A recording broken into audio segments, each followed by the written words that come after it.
Keep going. Huh? Keep going. Are you rolling the words? No, well, I mean, I am video.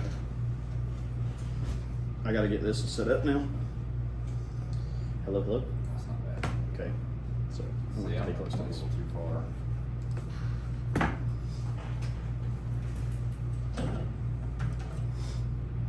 I wonder how the audio is going to link up with this, though.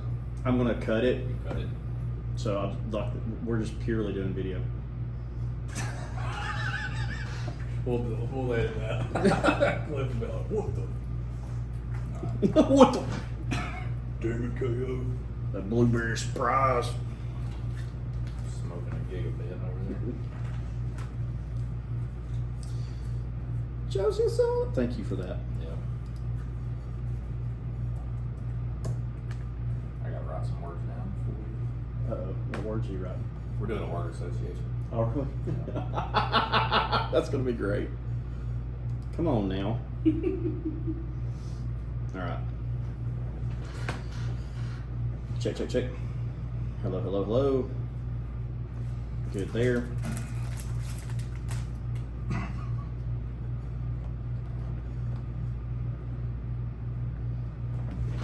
So absolutely, what are our no subjects? There isn't one.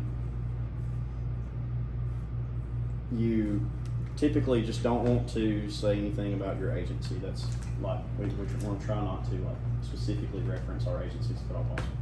We might just go without headphones now. We can. If you want to. All right. Oh, you can see the words. Record. Uh-huh. All right. Main recording. Overstreet. 1.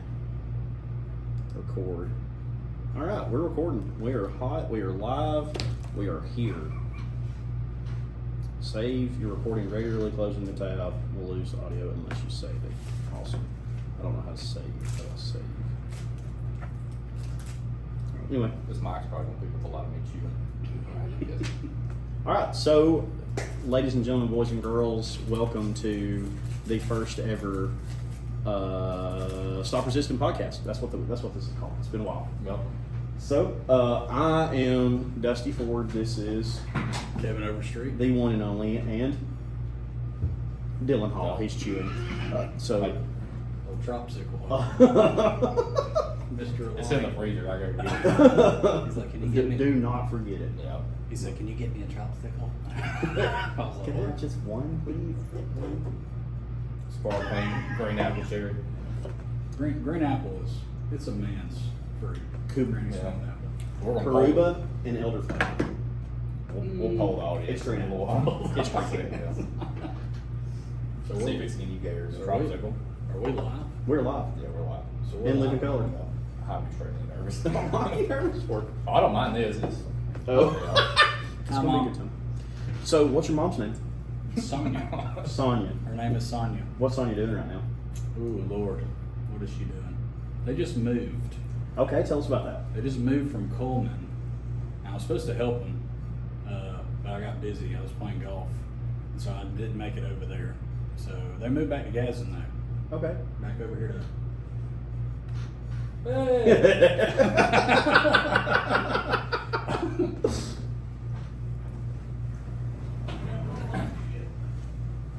oh, this is perfect. We Come on. Grab some headphones. Come on, Grab man. grab some headphones. You We are doing a podcast? Yeah, man. You're live. Come Ladies on. and gentlemen, this is the Hey, I'm one and only. hey, you've got a day scheduled. You've got a day scheduled, though. You're going to be on it. At some point, yeah. All right. You never know what's going to happen because we don't know what's going to happen either. What agency do you work for? Redacted. All right. Hey, whenever he walks in, I'll just put one big bleep over the entire thing. That'll be good.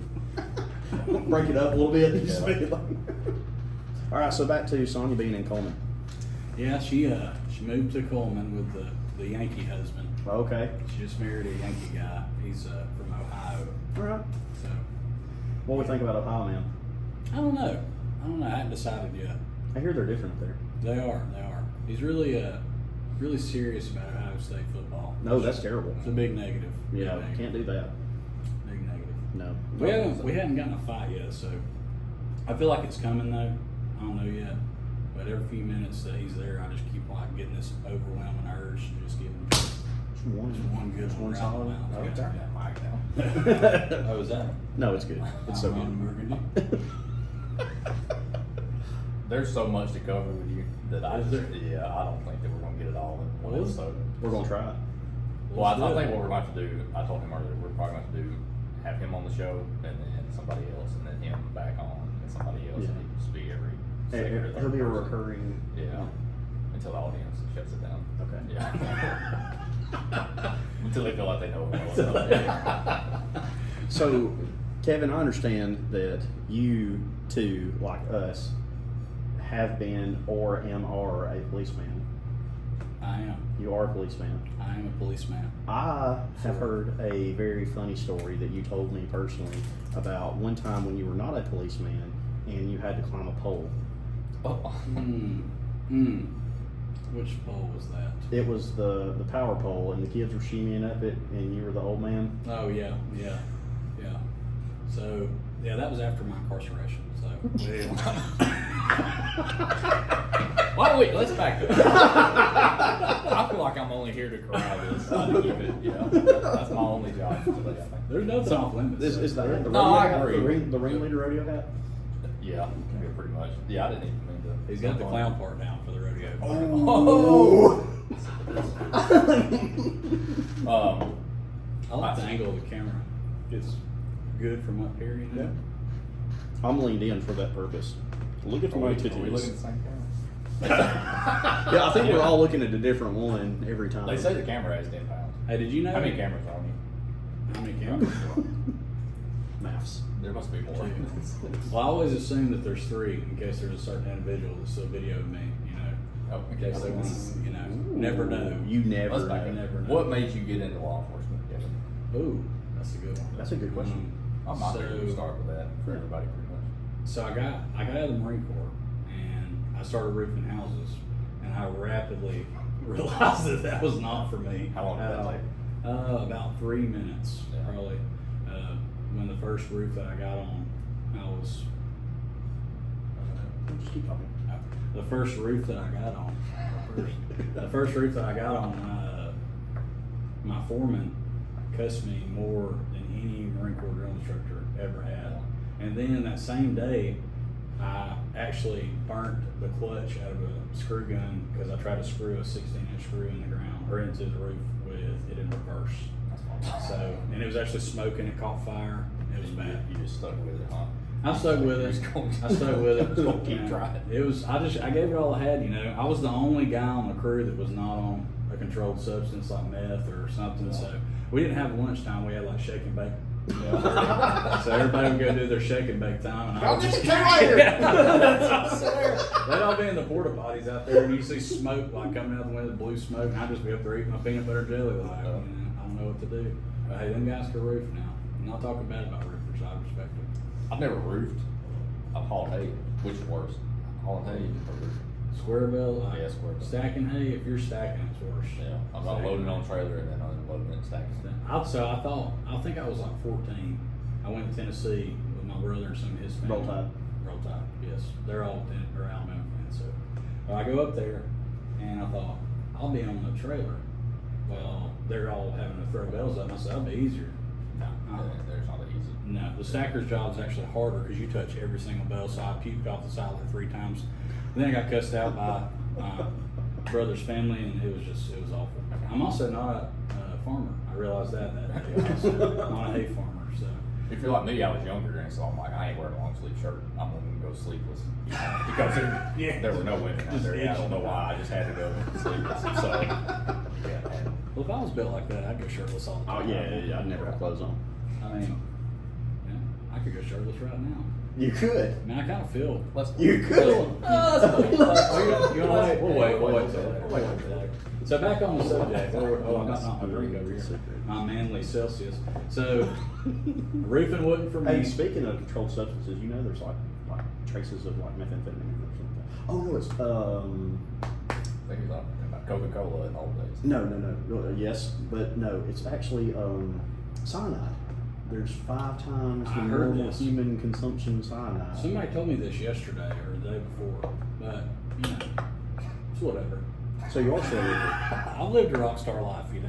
Yeah. If I die at this point, I've done everything I want to do. Live good. Live good. Live good.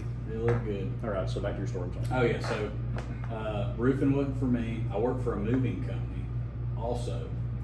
Not for me. Not for a lot of people. Not for me. What do I do next?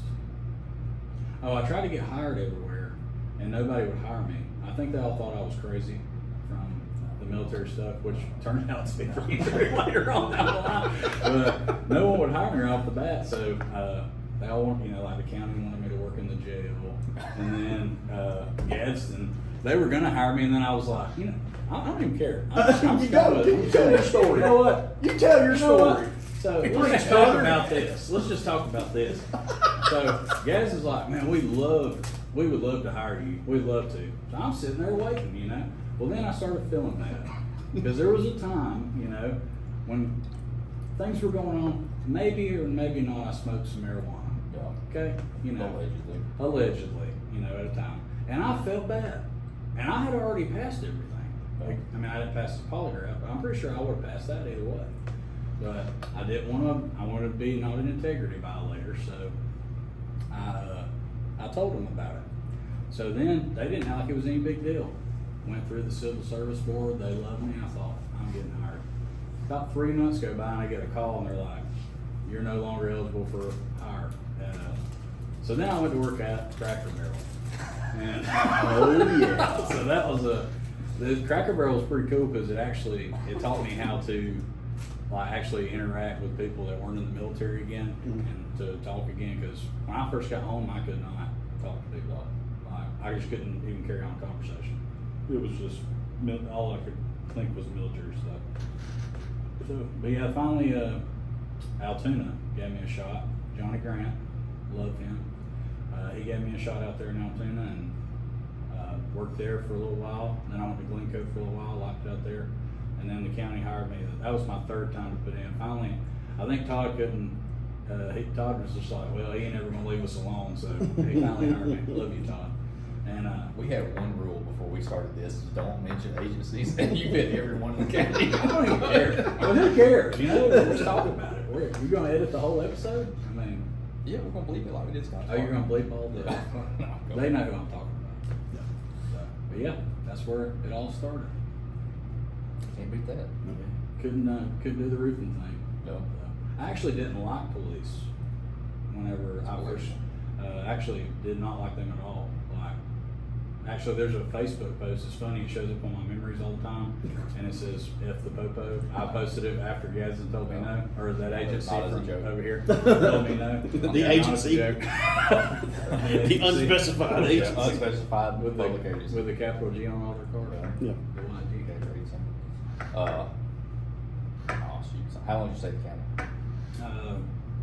I was at the county for, I think I did a little over a year and a half or 2 on patrol, and now with narcotics for almost 5. And now you're back. Not at narcotics, but back at the county. Yes. There was that stint at that other place, and then Yeah.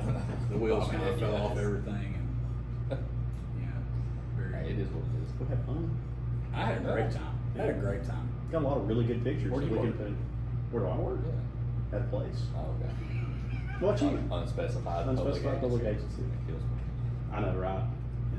SWAT pins. Yes. Oh. No. Unload. Can I? Yes. Really? Go. So how do you feel about guys who wear SWAT pins who are not on a SWAT pin? So here's my thing. This is just a random question. When I was in the military, we called everybody that wasn't an actual part of a combat arms unit like an infantry unit or a special operations unit wannabes. And so we would even sing, like we would sing cadence running by their barracks and stuff, calling them wannabes. And that's it just kind of feeds into the I'm entitled, I don't want to do the hard things to get where I want to be, but I want to be a part of that team, the participation trophy. Right. That's the way, when I see people that are doing that, they're not actually operating, that's what I see. It's made me pretty mad over the years, which I understand, if that's all you got and you want to feel cool about yourself and you want to feel good, whatever. But I kind of think it's a slap in the face to guys like the group that we just had that went through, and they put their hearts out there on the line. And all the guys that have been through selection, they're actually out here operating. That's just my take on it. If you want to be a team guy, then go do the things you got to do and put the work in and go be a team guy. What if you've been to SWAT school? I don't You don't care. have it, yeah. I don't care at all. That's SWAT school. I mean, I was decent training, you know, but I just think, I'm with you. you know, I mean, it's a check in the box. But if you're gonna, that SWAT pin to me, it don't mean anything. Like, if you've been through a SWAT school and they give you a SWAT pin, okay, that's cool. But when I put my SWAT pin on, I think about my brothers, you know, my homies, the guys in the stack with me, the guys that I've sweated with, bled with, and trained with. When I think of a SWAT team, that's what or wearing a SWAT pin, that's what I think. And I don't know, it just kind of takes the pride out of it for me a little bit. I think it's kind of like getting a high school diploma or a college diploma. It doesn't mean you're going to be successful or actually work hard when you get out. It just means you passed the class. Yes. So, It don't give it don't give people any incentive to try to do better. yeah. If everybody can wear one, then It don't mean nothing. it don't mean anything. It's just we might as well give everybody one. You know, that's the way I kind of look at it. So on that subject, you and I went through selection together. Yes, we did. We did. That was a good time. It was it. Did you enjoy that, Kevin? I did, 'Cause actually. I have a different memory. I did till the end when my legs started cramping up and I almost fell down. Yeah, so we're gonna work up to that. So we did all our PT, right? And it was kind of overcast, you know, we're getting through it. This was my 4th attempt because I can't do sit-ups. So, you know, that's a thing. Well, finally Dusty's a part of something bigger than himself, you know? Yes. So we're getting through, and I think after we fired our last round, the bottom fell out and it didn't stop the rest of the day. So that led to, there's a certain part in our assessment in which there's teamwork efforts that must be established, and that is to help assist a quote unquote downed officer in the form of a 180-pound body dummy, which is not 180 pounds. Whoever says it is lying. Yes. It's probably a little heavier. That thing's so waterlogged, it's ridiculous. So due to the rain, it slipped twice, At least. and then Dusty became the dummy. I forgot most of it. You gotta live it from the third person view. It was real It for was me. much better on my side. Okay. Yeah. Oh yeah, I bet. So I'm sure it was. about the 14th time, y'all dropped me and drugged me through ant beds thanks to Robert. No, thanks to Robert Sims. Oh no! Please don't go away. Okay, we're still good. Robert's a sadist. He is. Yeah, he's pretty terrible. Fully He's believe that. pretty terrible. Everything he does. We could do a whole episode on just things he did to me. We could. Yeah, I got a picture from today of something he did to me. Yeah. Dude, Oh, yeah. But he did it to you today. Oh, the Yeah, you ever use a bait caster reel? You know, Oh, yeah. you bird nested. Yeah, that's what he did in my printer, in my car. Yeah, I didn't even know you could do it. Yeah. So, you just left it. he said, "Hey, can you ride over here? I need to borrow your printer." I was like, "Yeah, man, I'll come over there." Come over there, and I'm standing at my window, so he's sitting in my car typing. And it'll be your fault. If anything ever gets said, it'll be your fault. He looks at me and goes, "Huh?" What? He said, "I'm sorry." I said, And what is it? And so Yeah. we just go finish the traffic stop, and I get back, and it looks like that bird nest. And you can't fight him. You know, like if he No, makes you no. mad, you can't fight him because you're just going to be mad and get your butt whipped. Right. Yeah. Because he's like a boulder. Yep. You know? Plus, he's got that. I don't know. He got that look. You know, I kind of hate to fight him anyway. Yeah. I don't know. he was telling me that his middle name or his name was supposed to be Theodore because his dad wanted to call him Ted. God, that'd be perfect. Would it not? It ain't Theodore. too late. Well, It ain't too late. It's not too late. We could do it. That might be I say my we name. petition Yeah. immediately. Robert's name is now Teddy. Or Junior. I don't care which one. Junior. I feel like Junior would make him mad. It I would. feel like it would make him madder than Theodore. I'm gonna try both. We'll go with Theodore first. See which one works. I like Theodore better. Yeah. Especially in like a crowded, like we go to Pruitt's or something. Yell Can I across say the room Pruitt? at it? Can I say Pruitt's? Yeah, yeah. I love you, Pruitt's. Great chicken Yeah. finger. So Pruitt's, yes. Let's talk about it. They know you like Pruitt. And they got it. I wanted a higher table. I've been working out. Yeah. Listen, our green room didn't do very well. I brought this, you brought yours. We're going to have to work on that. Yeah. I'm gonna get some caffeine in a minute. I'll be fired up. There we go. So, Oh, you can just walk into Pruitt's and yell Theodore across the room. Oh yeah, I'll walk in and yell Theodore. He'll love that. circling around, finishing my story anyway, I wanted to Oh, yeah, we got- just talk about how when me and Marcus were doing the obstacle course and you were coming in behind us, and Jeremy was telling me that the team had literally carried me all day and I was ready to quit, and y'all were like, no, hey, don't. This is just like, because you guys have been through the military and I'm just a lowly policeman, and I was like, they really have carried me all day. Well, then shortly after that, I caught cramps in both my legs, and you were rubbing on mine, trying to get mine to uncramp when yours start cramping. So now we're both screaming, trying to run. I seen him do that to a lot of people though, when they were not cramping. Like, I'm fine. I ain't even been working out. Yep. Marcus, I get the, there's no IA Wednesday anymore, so I can just, he's free game all the time. I want Marcus over there just to glare at you through. No, I know. He was glaring at me today during training, but I miss most of that. sometimes I just feel like that he just looks at everybody like he's gonna snap their neck at any point in time. But I think he really actually likes us. Yeah, I think he likes us. He does. I like old Marcus. I do too. like Marcus He's too. a good one. We won't say bad things about Marcus on this podcast. No. Yeah, just Robert. Yeah, speaking of Jeremy Lancaster and assessment, I mean, that Joker threw up 4 times. And he looked the same every time. It didn't bother him a bit. You know, I'm like, dude, you're so much better than me. I would, if I get to the point I'm throwing up, it's bad. Either he just don't mind it, or I don't know. But So Robert, during ours, I had learned a few tricks, during my time. And so I had my earmuffs on the whole day. And they didn't realize it till it was like an hour or two before we were finished. And Robert was yelling at me to do something, and I was just sitting there on the ground. He realized it, so they take them from me, and then he makes me roll through the most hellacious ant bed that I've ever rolled through. I got bit so many times, but that was really when I started really not liking Robert that much. Can't say enough bad things about him. Yeah. but we can try. We got time. We got time. Yeah. So I've been working out. I Okay, feel like I need to bring that up. you do. So, hey, if you're not doing CrossFit, There it is. We're 20 minutes in. Dylan got it. I didn't bring it up. If he's going to bring up, hey, I've been working out and it's not CrossFit. Let's talk about CrossFit. Let's talk about Let's CrossFit. just talk about Let's talk That's about one of my word associations. Oh, wait, we'll wait on that. No, that's not good. We'll wait on that. Go ahead. No, Because I have a it's whole. It's not a rant. I can't wait for you to tell me about CrossFit. CrossFit. So It's always the fat people that want to complain about CrossFit. that was for the comment about the whatever signal. Yeah, it was. Okay. So people that do CrossFit generally, I just feel like I don't know. It's cultish. It's real cultish. I'm not, It's real cultish. I won't disagree with that part. It's real Well, cultish. explain the cultish. I don't know. It's I just. won't disagree, but I'm not. Give me a Well, second. it depends on what your definition of cultish is. I mean, I love this.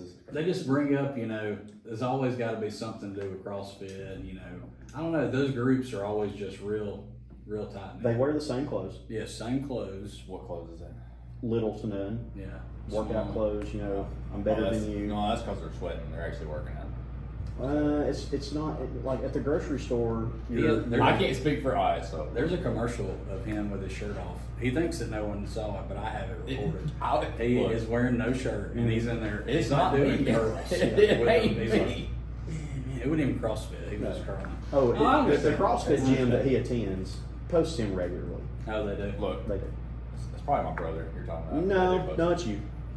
So there have been reels or whatever with me in them. The one you're talking about is not me. It's actually It's not 100% me. you. It's not It's me. 100%. Do you feel like it's a humble brag right now? Oh yeah. Yeah. 100%. Whatever. Alright, so it is cultish in the sense that it's very close knit.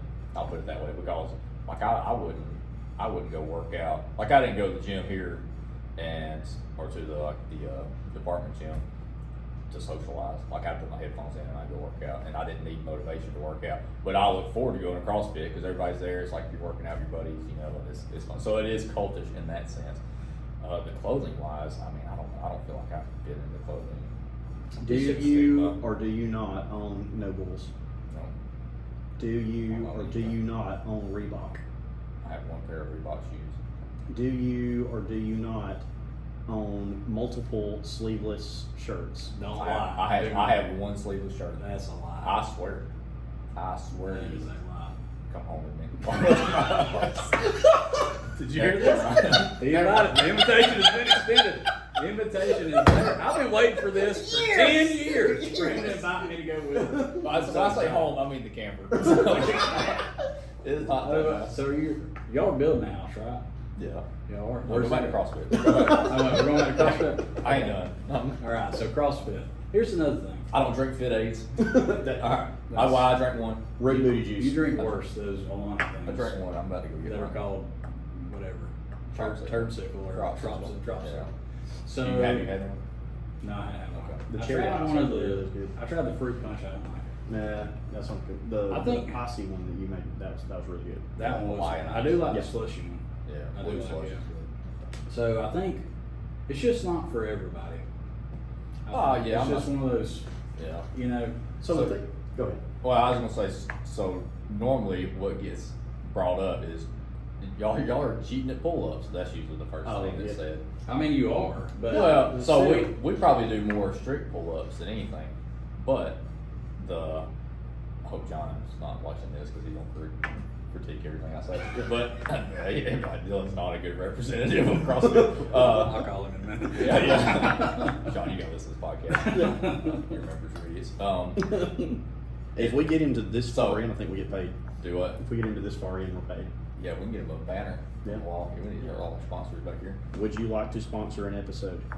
Is that the butterfly pull up is not to cheat the pull up, is to get a gymnastic style movement to build into other stuff. Because we do a lot of strict pull ups. See, that's another thing. You're just working into other movements like a muscle up and stuff like that. I think it's just not for me, you know. Oh, I'm not. I'm not a I'm not gymnast, disagreeing with you. you know. I'm not a hater on the pull-up thing because I see it Yeah. for what it is. You're still working different Yeah. muscle groups. I think it's awesome. What I don't understand is how every gym has specific acronyms and they call different movements different things. And the Wikipedia for Oh, movements is extremely difficult. I don't know. They're all pretty much standard. They try, but it's not the same because You know exactly. I followed y'all stuff. I'm Give working me- on give it. me. I'm trying. So I'm not gonna let you get there. I know. Yeah. He's still down this hill. Well, no, you just don't let me finish what I'm saying. I'm about to James Grimes you. That's what I'm about to do. Until you Yeah. shut up. Yeah. Yeah. No. Anyway, like I was saying, back to what I wanted to talk about. You know, we're doing an episode with him. Dude, I don't know. It won't last 3.5 minutes. Yeah, he He said said he he doesn't can't sit here leave. that long. I was gonna say you should do one with him and Jacob. That won't last long. Oh, no, But, I It just won't have last to long leave. either way. Grimes is gonna get up and leave. I don't want all our equipment destroyed. We can fight each other. You know what I mean? It would be funny for the short episode. Sorry. I think that one's gonna have to be secretly recorded. Yeah. Like What? we're gonna sit them down and just like walking around with microphones. Yeah. What? I wasn't hitting the camera that one. Yeah.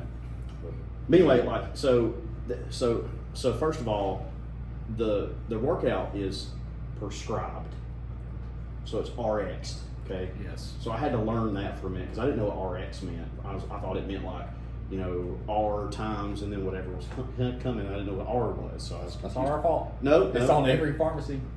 Yeah, but why are we pharmacying my workout? I don't understand.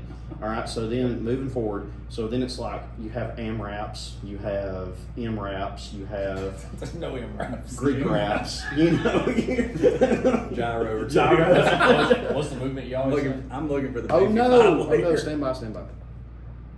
Oh, don't tell me we missed all this good content. No, we didn't. It just timed out. All right, so I think it's still recording. Session expired.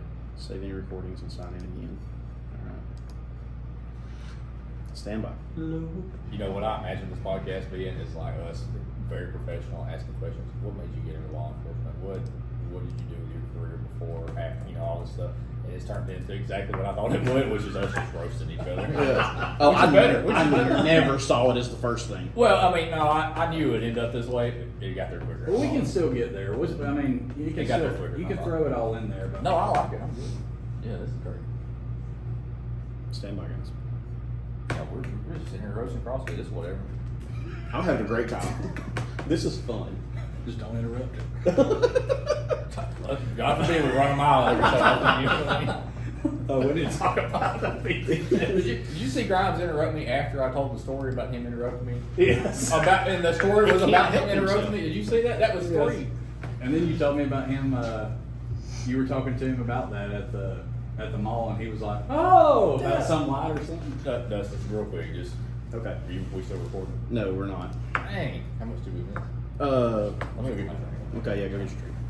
While we wait. Because I'm having some difficulty here.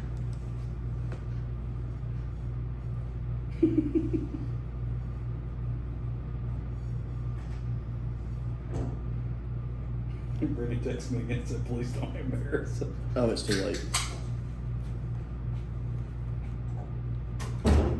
Oh no. I'm having some tough. So our camera's looking. This camera's great.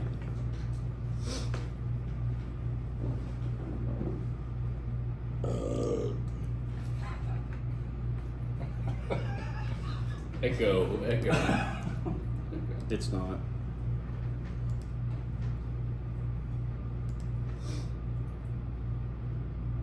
How many episodes y'all done? You're good so far. This is the first one? Now we couldn't get cold. Cold, give us a day. Why? You're probably scared. That's You may call him out. I'll call him I will out. call him out of that episode. I don't care. I will call anybody out. Well, on that's anything. why you're on here. That's why you're on I really wanted to get Robert. He was the main one. I'm trying to think. here. We got time to get right. I gotta get Simeon at some point. Yeah. I gotta get Simeon at some point.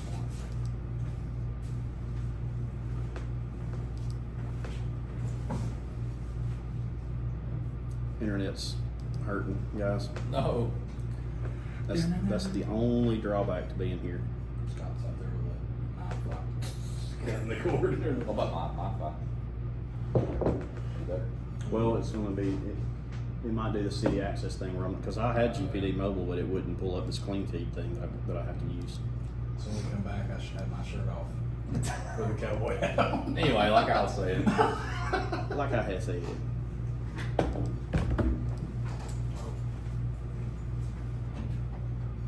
Dude, have you ever watched the the Best Friends podcast?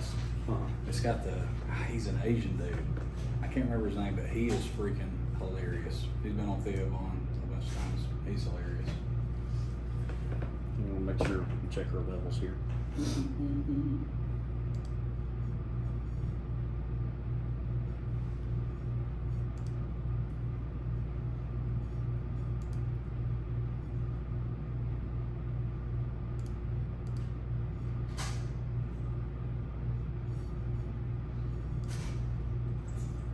Kevin, talk for me.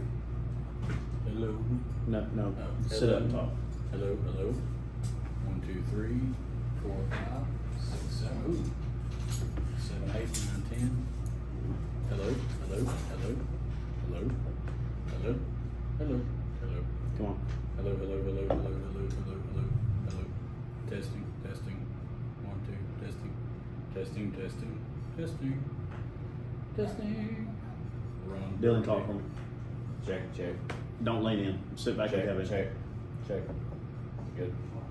How's that sound? Actually, really good. Oh, okay. Shirt or no shirt? I'm afraid that Kevin's going to be a little Loud? the opposite. Not loud? You want to talk Like louder? you just need to be a little more. Not that close. Right here? Perfect. Right there? Yeah. So don't Leave this microphone here. You can move around and do whatever you want to, but leave the microphone right there.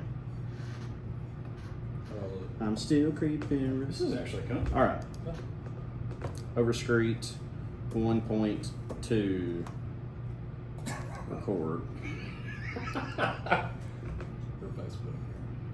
I'm like a boss hog. Hey, what are you coughing? What are you dying for? Oh. Ready? All right.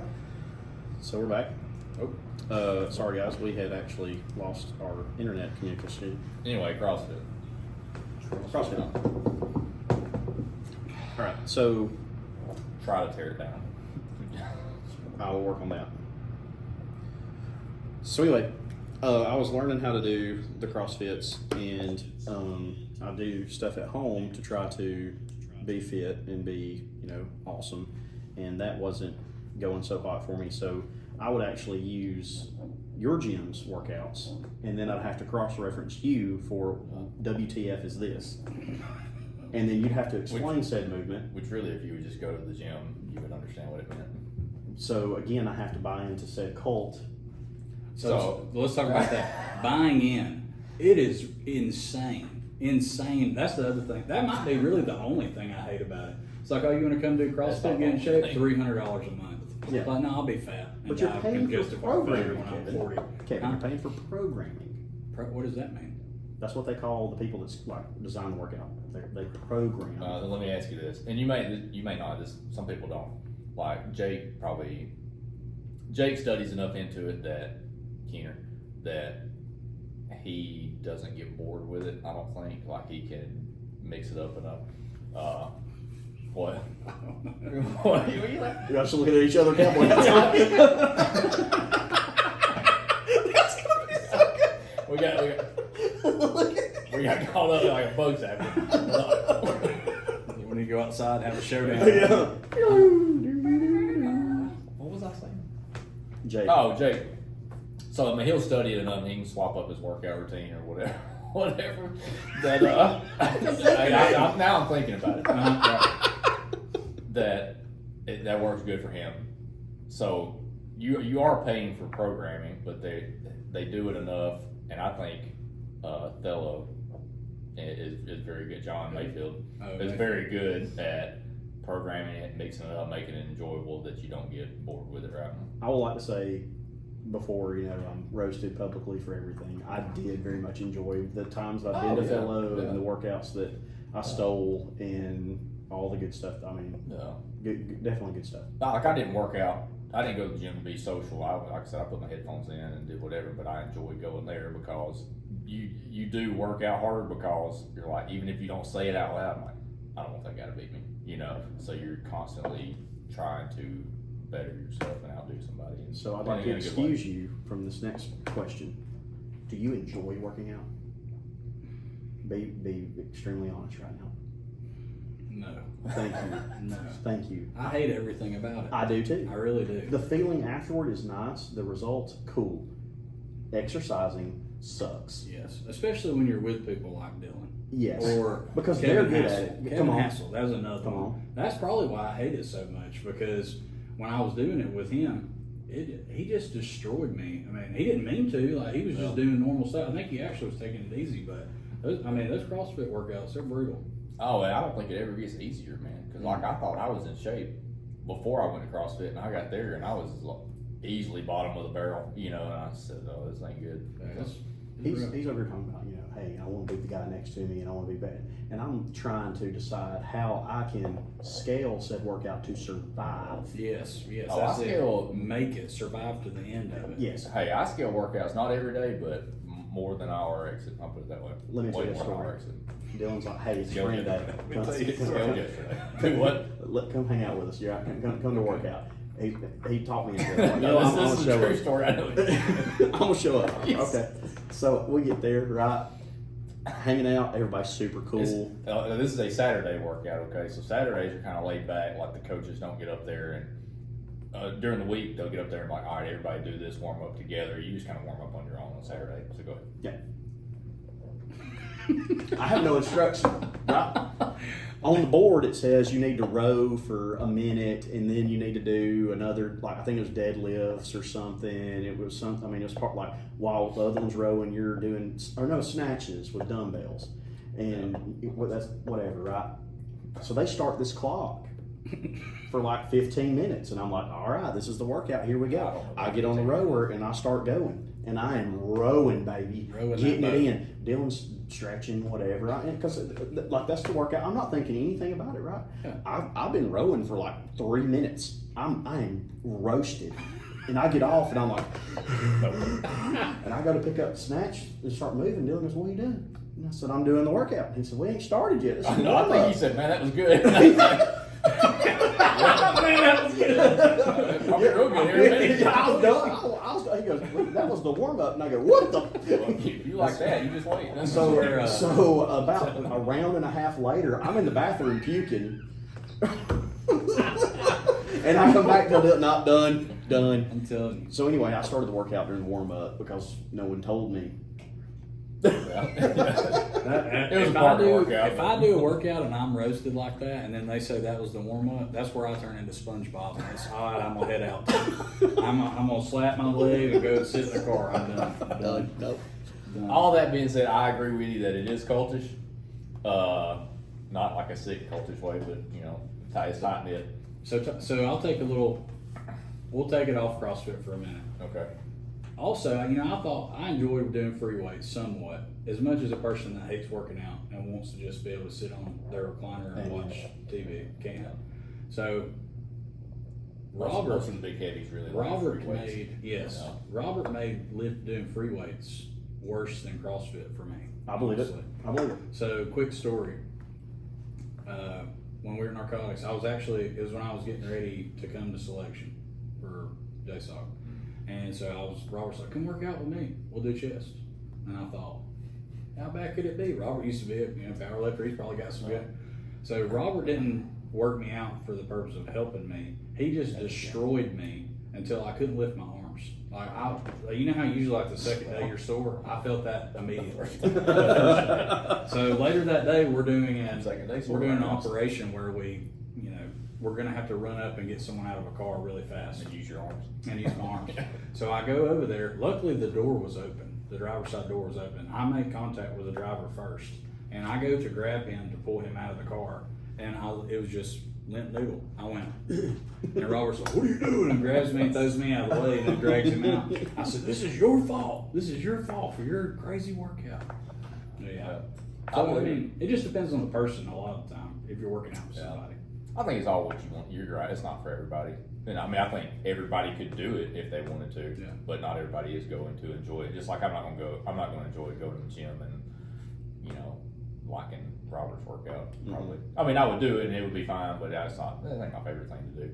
And that being said, if you look at it from like a law enforcement or a team perspective, like, man, if you want somebody to go kick a door in or use the ram, I'm probably not your first choice. I mean, I can do it and I will do it, but not your first pick over you or Robert or whoever. Probably Eric. And That's no good. oh. Whoa, cheese. I was about to make fun of him, but then I remembered that you got caught up looking at cowboy hats. So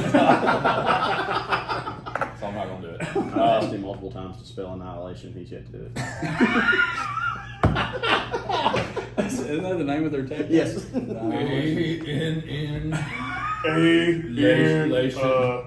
Halation. Common spelling.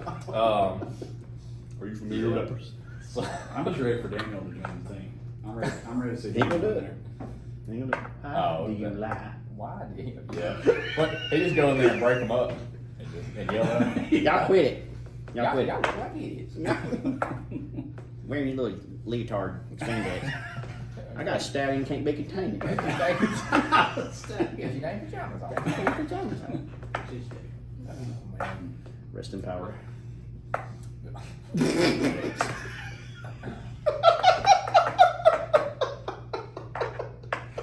Oh man, This is going great. It really is. Oh, This it is is. gold. I'm happy with it. What are you gonna talk about now? Yeah. You gonna do your word association? We can do that. I've only got 6 on here. I got This segment is not sponsored by Red Bull. This is the summer edition. It is Kuarba and Elderflower. We'll be doing word association. This is Kevin Overstreet. Kevin, Dylan's going to ask you some words. When he says the word, I want the very first thing that comes into your mind to come out of your mouth. Do you understand? I got it. You got any words you want to throw? I've only got 6. Man. That's fine. It just just go off the cuff afterwards. I can go both ways. Wait, We'll edit it out. go both. No, it's going to stay, but that's not what he meant. Not really. There's a story about it. No. Never mind. We'll wait till next Let me week. just take it. Yeah, We'll wait till next week. We gotta break them in kind of slow. This. Yeah.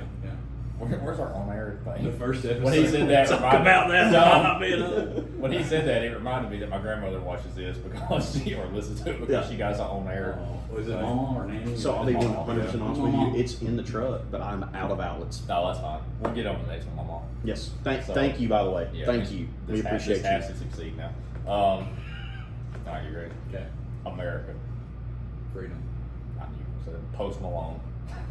I can't cuss. So. It's just one word. You just give me one word. Stupid. I'll let you. I'll let you hyphenate if you want to add. You know, the second word. But Stupid. Gay. no. Yeah, that's not. Oh wait, That's we not really a can't, place we for can't do hyphen, that. but yeah. We can't do that. Yeah, go ahead. Yeah, I don't Okay. care. This is not sanctioned by any. I'm just not, you know. Or governing body at this point. The Yeah. FCC has not been submitted this yet. Yeah, we might not have jobs after this. Yeah. So. I mean, we'll be the first time. Millennials. Millennials. Well, that's my generation, so awesome. Awesome. Joe Biden. Stupid.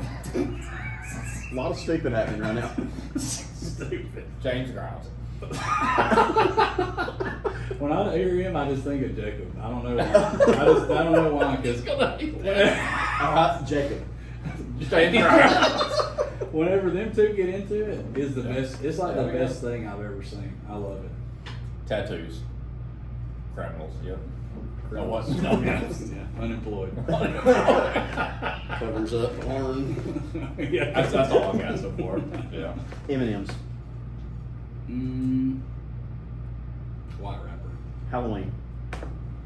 Michael Myers. Christmas. The Mariah Carey song. 1050. Rick. I was really hoping you'd like go into some specific story about 1050. So, oh, go ahead. last one.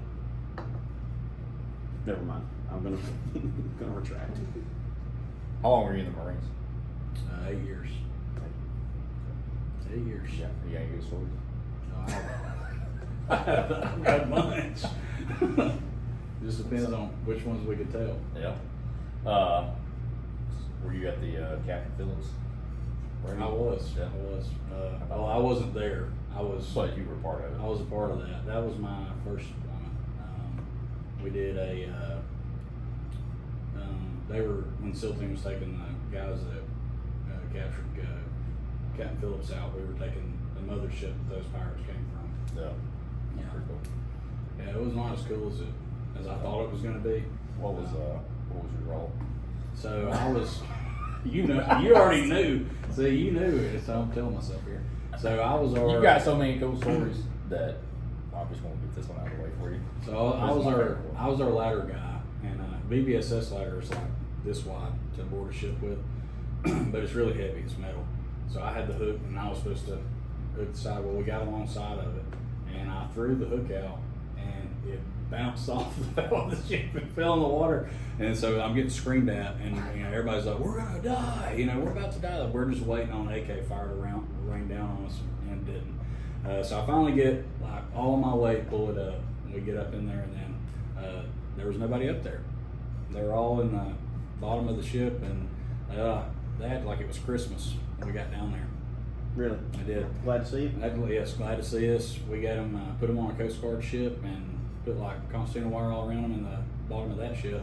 Gave them MRE and some water and an orange jumpsuit, and they thought we were their best friends. They were happy. So, How about that? Interesting. yeah, wasn't what I expected No. for that mission to go. And then the next day, the SEALs are all they get all the glory and everything, the movies and all the books and everything. We call them squeals. A lot of those guys do CrossFit. Yeah, That's probably what's wrong with them. That's what's wrong with them. Yeah. No. I got some SEAL buddies that are gonna watch this. I'm gonna whoop my butt. They got to find us first. Yeah, the Navy squeals. The next day they came. We went back to where we were stationed at, and the next day we were eating in the little chow hall, and it was like all over the news about the SEALs, and so they came walking in to eat, and we were like, and I gave them a standing ovation. It was great. So if you had to, you're believe it or not, you're a pretty humble person. Like you wouldn't go. You'll tell us some of the stories, but it's not like you gonna come right out with it. But if you had to pick one story to tell people, what would it be? Or one experience Ooh. from the Marines? I had some fun ones and some not so fun ones. I'm trying to think of a good one. And we can come back to it.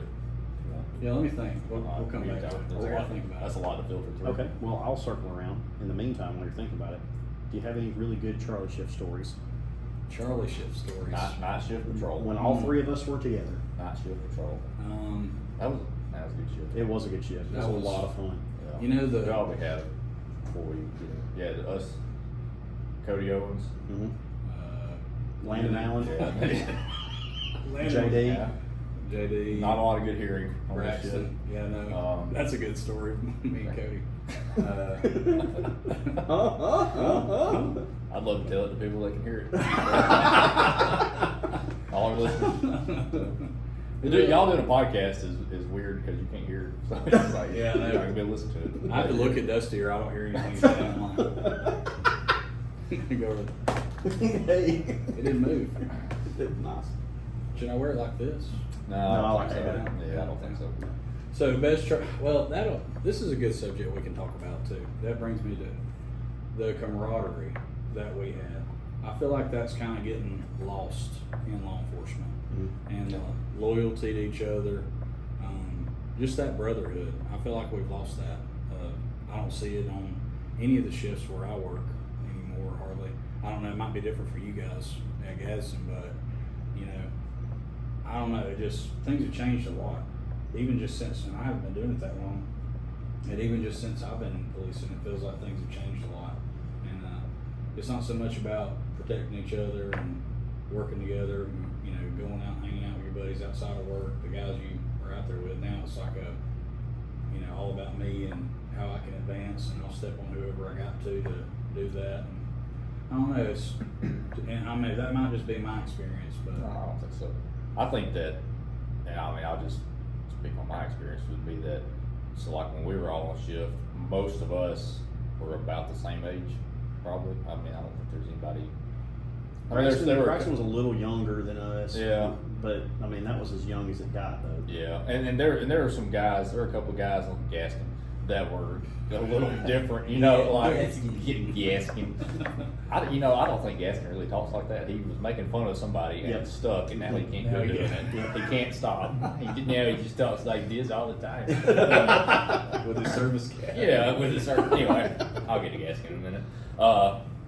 But we were all pretty close. Like we went and hung out on shift, you know, when it gets slow and all that. And I think it depends on what group you're with, obviously, because I mean that wasn't that long ago, and we were all pretty close. The street crimes unit, I just left. I mean, we were all pretty close. You know, we all got along really well. There's a lot of camaraderie there. It took a little while to build it, but there's a lot up there. We were all close when we were in that unit before. I'm sure y'all were that way in narcotics. I know y'all were. And Too close. yeah. Too much camaraderie. Yeah, too much camaraderie. You're going to tear this place down. And less fun needs to be had.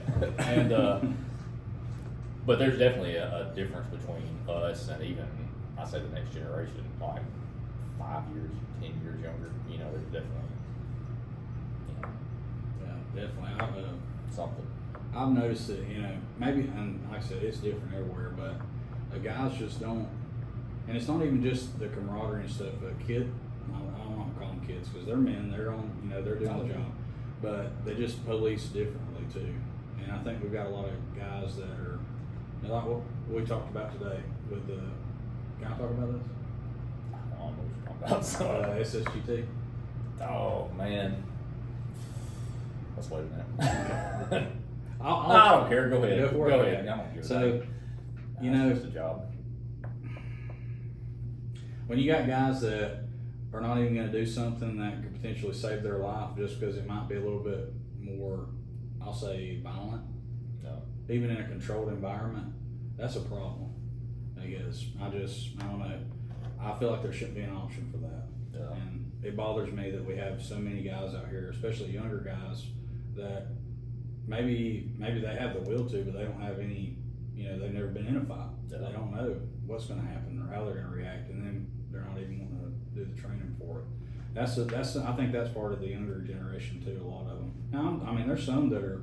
Yeah, there's some that are fine. Some that are fine, but the vast majority of them now, I mean, it scares me for a lot of them. At the county, you know, I don't care, I'm saying county, but there's some guys at the county that make me nervous, especially if we're out there kind of by ourselves on patrol sometimes.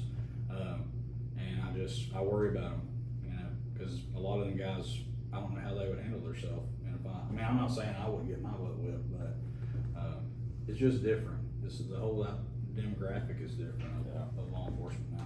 And I think some of that's on me or us or whoever too, because we don't always push to make them. I mean, I speak for me. I don't always push to make them better. I try to, but sometimes I think, man, I'm done. Not done with them, but it's like this ain't worth it. You know, it's hard to motivate them. It's hard to, because I feel like all of us were motivated to get out here and work and to work well together and I think another be problem professional. that you're dealing with too, and it was something that I dealt with because, I mean, hey, you guys have all worked longer than I have. You train me, and then I get promoted quick and go to the top. Well, that could naturally create an issue, but instead, I push responsibility as far as cultural leadership back down to the way I was trained. You know, when I came up, you guys did that, so I encourage said behavior. That way they get around y'all, and that leadership is built by the senior officers that create that culture. You know what I mean? I don't mean it to sound like this, but you think of like a pack. You know, the senior they raise the pups and get them ready to roll, and that's kind of how I approached it. And I think that's what helped build that thing. And throwing myself in the middle of it. One, I love y'all, but two, you know, like that's. You need to see me out there with you working, getting in car chases and doing all that stuff too. And that fosters that environment. Now, one of the things that was happening before I left patrol was, well, if you'll do it, I don't have to. Yeah. So I'll just go let you go have all the fun and I'll watch Big Sarge. Well, I don't want that either. Yeah. I don't have any way to prove this, I think, but I think something to do with internet, social media, like you've got the first generation that had that is getting old enough to have kids, you know, or their kids are getting old enough to come in the workforce, and it's just different. Like they just don't think the same way. Even if they're not entitled, they still don't. They're not highly motivated. Most of them, you know. And there's some guys that are our age that are not highly motivated, but I don't think it's as common. It's very common. I mean, that's like one of the big things now. It's like you've been on patrol for 3 months and you're like complaining, where's my brand new car? Oh, yeah. I I just pushed my Crown Vic's window up, you know, and I loved it. I was like, this is great.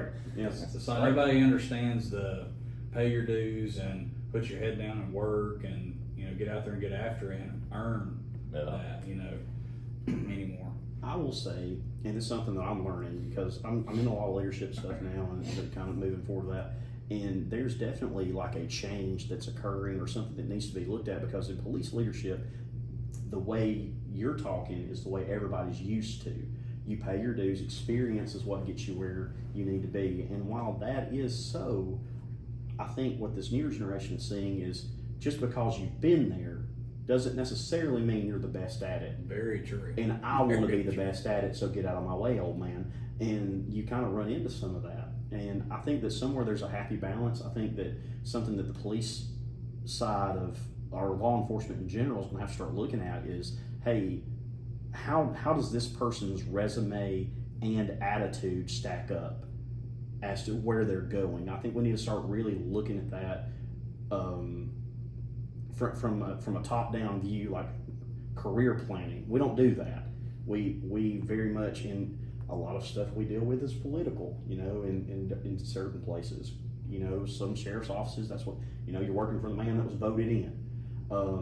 You know, in some cities, you know, the mayor has the control of the department or whatever, or, you know, a city council may have a control of a department, wherever that may be. But I think when you're looking at picking people and people going places, because I know, like, I'm over a specialized unit and I have a certain set of skills that you have to do what I want you to do. And just because you've been here 40 years doesn't necessarily mean you're the best person to do the things that I need you to do. Very true. Very true. So, I mean, there's a lot that's going to change, because policing is, I mean, we hate to say it, but we're still behind the curve, just in general. You know, trying to catch up to the way the world is changing. You guys are leaps and bounds ahead of in training aspect of just about anywhere. I mean, you guys, we got good training. Y'all got the best training and some of the best instructors. Like you guys, I mean, that's what I tell everybody. If they want to go work somewhere where they're going to get the best training in the state of Alabama, come to the G place. I think we're good. Yeah, we're right for It is what it is. Yeah, So, that was my, that was a good positive It- shout out. it was a great for plug. him, So, Great plug. It was. I think, you know, the county's just, they're trying to get stuff going, and it's just gonna be a process, I think. I think I just look back at, I say our group a lot because not all of us, but most of us that were hired about that time we've been pretty successful. I feel like, not to be arrogant about that, because It's the facts. yeah, it's nothing we did, but we had people like, I'll leave some out, I know, but John Allred, Cliff Hurd, Jay Johnson, Byron Hammonds, people like that, I mean, I learned stuff from Jacob all the time. I hate to tell him that, but I'll have to edit that out. But I mean, he's been doing it. Yeah, Josh Russell. I mean, people that, Cole? yeah, Cole Lumpkin. I hate naming names because I want to give them credit, but I don't want to leave people out either. Yeah. But man, they did. We love all of you. Yeah, they did a really great job of like, hey, you better stop doing this, and hey, try to do this better. But they did it in a positive way. That I didn't hate them, you know, and I still enjoyed being here because I don't think I was ever nervous that much about doing this job, like the dangers that came with it. I was worried about what kind of people I'd be working with. Like, I mean, I don't know if I'm going to enjoy the people. Love it, you know. I can't. And that's why I've been here as long as I have. So, and I think when I look at the younger guys now, I'm like, okay, I need to be like they were to me, and so. You know, I think a lot of people also, they romanticize an older day of policing when it was more, you know, cowboy and whatever, you know, you get to do all that. And I think that was one of the things we did in Charlie Shift is we had as much fun as you could possibly have. Great time, yes. You know, and that's, I think that's something that speaks about us too. And here we are doing a podcast about how much we like to have fun. If we go places, we're gonna have fun. Oh, absolutely. I mean, you can't do this job and just be miserable every day. I mean, you won't I can last. all week. You won't last as. Everything else is miserable enough. Yeah. Yeah. And I think that goes to, you know, everybody says law enforcement has a sick sense of humor, you know, and we kind of do, but that's how we make it fun sometimes. And I ain't saying it's right in every circumstance, but if you can make any job enjoyable, it doesn't seem like you're going to worry. There have been very few days where I feel like I've just dreaded going to work, you know, and I can't remember the last one, but it was, you know, I've enjoyed, you know, 10, 11 years, whatever it is now. So, top C shift moment, bring it. Tom C shift. If the Eastside 500 ain't on there, we weren't well. But no, we were taking the report. Yeah. Me giving Dylan his flower, that was pretty funny. You I'm gonna have to say the night in front of the Circle K when we were fighting the dude that was out there. You guys had already tased him. I knocked you down. He hit me, and I knocked you down, and we were slinging. Yeah, I got stories I need to get off my chest from old Charlie Shift. Jacob Robert Hutchins. Joseph Hutchins. Didn't you tell him not to Councilman across the Hutchins. river again? Yeah, Councilman Hutchins was once banned from half of Gadsden, Alabama. I don't know if he put that in his campaign or not. But he was. Sure was. Well, It wasn't official, but I should tell the fight story about me and Hutchins. I read it. Yeah. So me and Hutchins got, you know, we've been friends for, I don't know. I started going to school with him in 7th grade. So we played ball together. He's one of my best friends. And then, you know, we agreed. He ended up coming to work for the county. He left Gadsden probably because you were mean to him. And then He started. me and him ended up being like on the same, I guess, beat. You know, we were on the same side. And one night we got into about something stupid. He called me out on the radio about something. It just flew all over me. This is back when I was uncontrolled with PTSD, which we'll talk about in another episode probably, because I'd like to talk about that topic one day. We will talk about it. So I lost it, dude. And it was like an abandoned house call. So we get over there and we cleared the house, we did everything, and then we go outside and he like walks by me and just shoulder checks me. And I mean, we went at it, there was gear flying everywhere else, and Perry just sat down in his car and watched it all go. So I had a reserve with me. We get done, me and Hutchins both just like sitting there breathing heavy, just dying. And I walked over and he went and got in his car, and Perry's like, "Y'all good now?" I said, "Yeah, we're good." And then I walked over to Joseph and I said, "I'm gonna start it up again." So I walked back and I said, "You had enough." And he got out and started trying to fight me again. So I get back in the car afterwards, and my reserve is sitting there just like a big guy, and he goes, "I think I'll go home now." You got Forrest Gump. I think I'll go home now. I think I'll go home now. So, yeah, that's one of my good Hutchins stories. Yeah, Hutchins, he get under your skin. Oh yeah. Yeah. I love Hutchins. We had a pressure washing business together for Yeah, for like it 5 didn't last minutes. long. Didn't last long. For like 5 minutes, and then I just couldn't take it anymore. Because he would get mad at me that I wasn't like researching different heads for the pressure washer at night, and I was like, I don't care about this that much. You know, I was like, I don't want to be the best pressure I'm a washer. in the police world. officer. Yeah, like we're actually policemen. Like this is just a side gig for me. Yeah. But, yeah. Man. The Patriot Brothers. No, what? That's not What what was we the name call of it. it? That's what I wanted to call it. I don't know what. We ended up calling it I mean, what'd you want to call it? Patriot Brothers. Oh, Patriot Brother. Yeah. Well, we didn't end up calling it that. Oh, say, can you wash? So, Memorial Day. So It's happening. So I got to think of a good story. For this Memorial Day? Yeah. Or for you asked me about a Marine Corps story. Or do Oh, yeah. Did you have something else you want to cover? Or we No, we just Wherever we're rocking. Where we want to trying to think. I don't want to like buzzkill like a sad story. I'm trying to think of a funny one. You talk about whatever you want to, bro. This is your episode.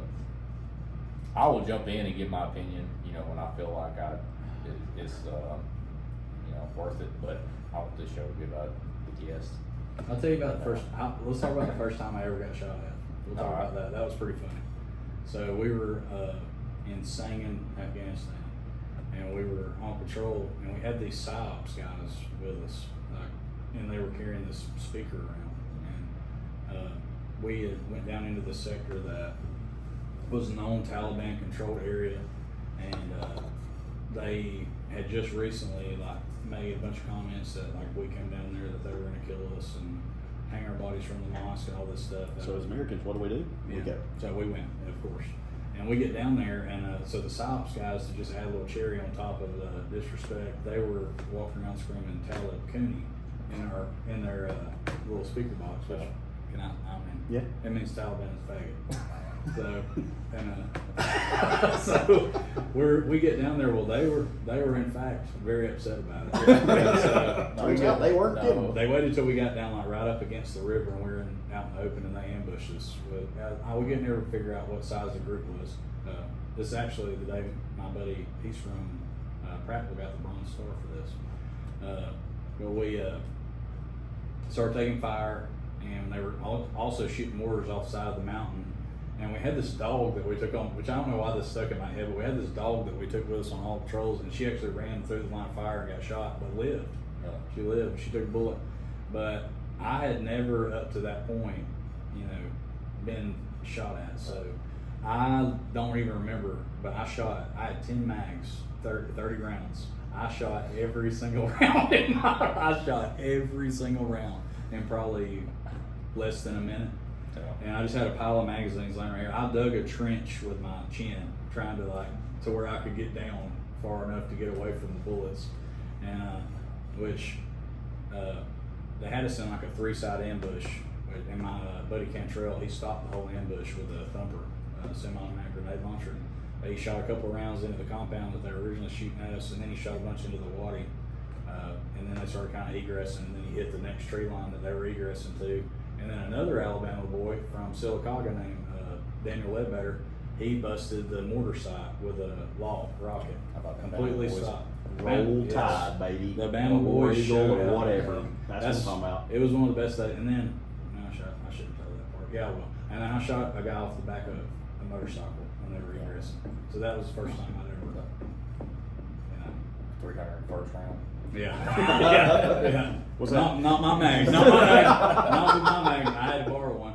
But it was so SWAT crazy. Jesus help me. It was. I'm telling you, That's the first known I'll never forget recorded SWAT Jesus. Yeah. my squad leader was like looking at me when I'm getting all my stuff up. I mean, you have like a big dump, you know, especially the first time. I mean, you know, I'm saying, you know, both of y'all know. But I was like so tired, and so I'm like picking all my stuff up, like putting it in my pocket, and he goes, "You fire every day on one of your rounds?" I was like, "Yes, Sergeant, I did." He's like, "Daggum idiot." We still got to go home. Yeah, he was like, "Where we get ambushed again? I guess you gonna be done." So, yeah, but I Like Robert does, pull mags off somebody else. Yep. They ain't looking. Yeah, that was a good story. Fun or that was a great day. It ended up being. They put, he got my buddy Cantrell that was shooting all the grenades, or the 40 Mike at him. He got the Bronze Star for that. How about that? Should have got more, I think. Yeah. Because he was about 6. He's like 6'6". I can't remember if he's 6'6" or 6'7". He's not a small guy, and he was exposed, standing straight up, just letting them have it. Man. Hey, we thank you, Cantrell. Yep. Yeah, Good it was work, awesome. sir. It was awesome. How long did that last? The actual gunfight? Yeah. Maybe 4 minutes. That's a long time, though. It's a high rate of fire. It felt like it. And they had I know they had at least one PKM, like a machine gun, and then they had a bunch of AKs, and then they were shooting little Chinese mortars. So it was pretty scary for me. Yeah. Which all my seniors were like, you know, pussy. No, that's what they were basically saying when we got back, and I was like, I thought I was the king of the dang fall. When we got back, I was like, yeah, no. Got my badge of honor, you know. And a bunch of my buddies, you know, we call them boots. When you haven't been on a deployment before and you haven't ever done anything, you're a boot. So all the other, you know, I come back, I'm like, boots. And all my buddies are like, it's like, you just freaking got shot at for the first time. I'll probably get it tomorrow. Yeah. No, we're at Afghanistan. Yeah. Good times. All your deployments, Afghanistan. Yeah, the first one we bounced around some, but the last ones were all Afghanistan the whole time. So I'm going to shift gears just a little bit, and you can stop me if you'd like. But you went through a pretty radical life change Yes. recently. You want to tell us about that? Yes. Are we good? We're good to talk about that? Yeah. Yeah. So, got in some trouble. It's been about, was this 2 years now? We're coming up on 2-year mark, but I got in some trouble for doing some stuff that I shouldn't have been. I was drinking a lot at the time, which is something one of the good things, I'm glad you guys are doing the podcast. I know y'all talk about it, but it's a message I could give to some of the younger guys, like don't feed the beast with alcohol and women and stuff like that if you're a single guy or you're a younger guy, because I promise it's gonna bite you in the end. But I got in trouble. I was getting in, you know, I thought I lost my career, and ended up going to church, and I got drugged there by my wife who wanted to go, and I was like, no, I ain't going. And she's like, oh, you are. So I owed her for, you know, which my wife, shout out to her, she is an absolute saint, and I don't deserve her. She's the best woman. I mean, God couldn't have given me anything better than her. So we went to church, and the first night I was there, I couldn't get out of there. Couldn't run away fast enough. I was tore up. So the pastor actually told me later on that because he was making eye contact with me the whole service, and it was just bothering me so bad because I hated church. Like I didn't even like I was that guy that was like, people who go to church are stupid, you know, they're just religious and they're hypocrites and all that. So I was totally against it.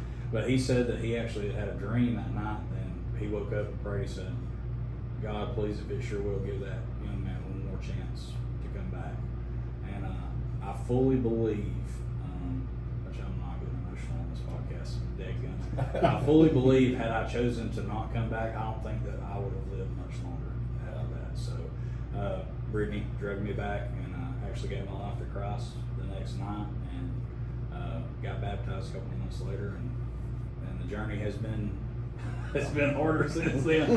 I was like, oh, it's gonna get easier now. I got, you know, and I still got a lot to learn, and still trying to figure out what it is that God wants me to do. And I struggle every day. I mean, but it was all the difference, man. All the difference, and it saved my life and saved my family's life. More importantly than mine, because my children, you know, the younger ones didn't really know. Right. But my older kids, like talking to them now, they can see the effects that I'm sure. the law enforcement, not law enforcement itself, but me doing the negative things to cope with the stuff that I saw in the military and in law enforcement did to me. Which, in saying that, guys, if you are watching and you need to talk to somebody, reach out, please. If it's not me, somebody you trust, one of these guys would be great. Because that was my biggest thing. I didn't ever talk about it to anybody. I just filled it with alcohol and just being a crazy person.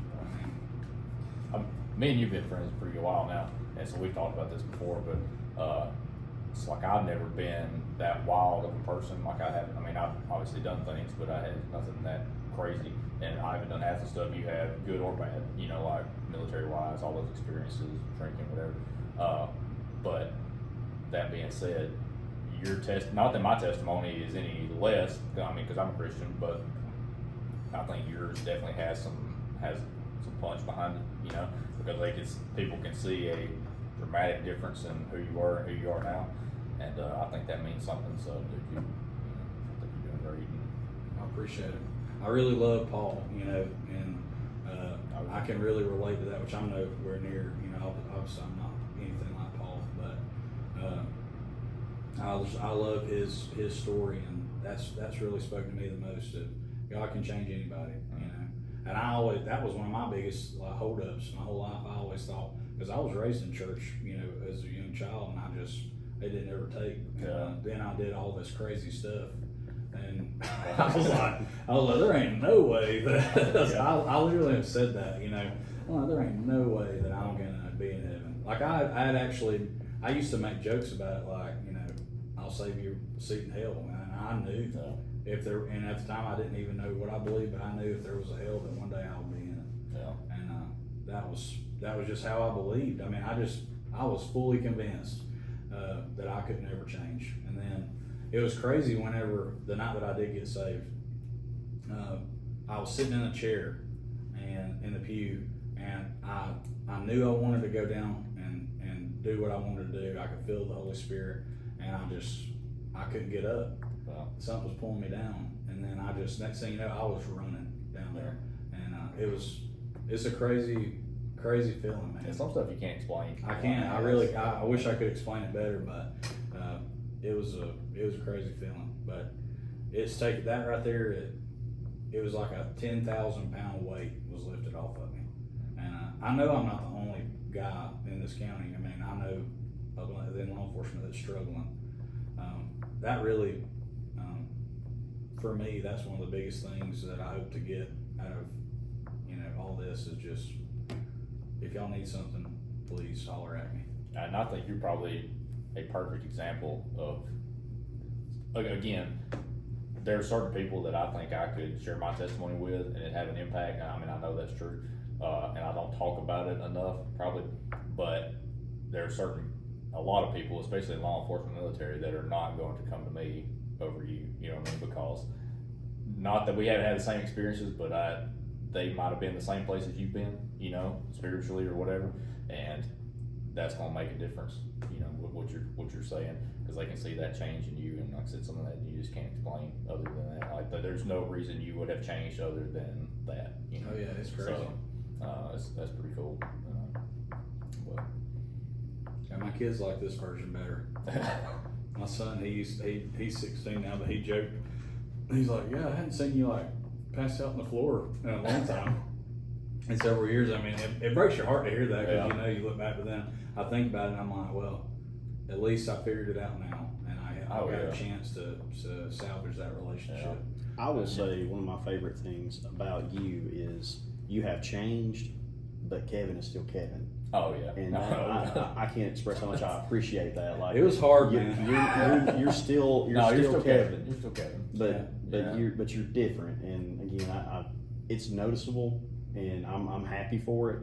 But I'm proud of you, man. Well, thank you. I think that worries a lot of people too. Is they're like, man, I've done all this stuff, and if I change now, what are all these people going to think? Or I can't change and still be me, but you just have to lose a lot of that. You have to die to yourself. Mm-hmm. You do. And I had so many people, you know, some of them we know very well, that were like, I know you. I know who the real Kevin is. Yeah. And I've heard people say that to you. You might have people fooled, and you might have this person fooled, but I mean, really, the only way I knew to deal with that is just keep trying to live it. And I mean, I mess up every day.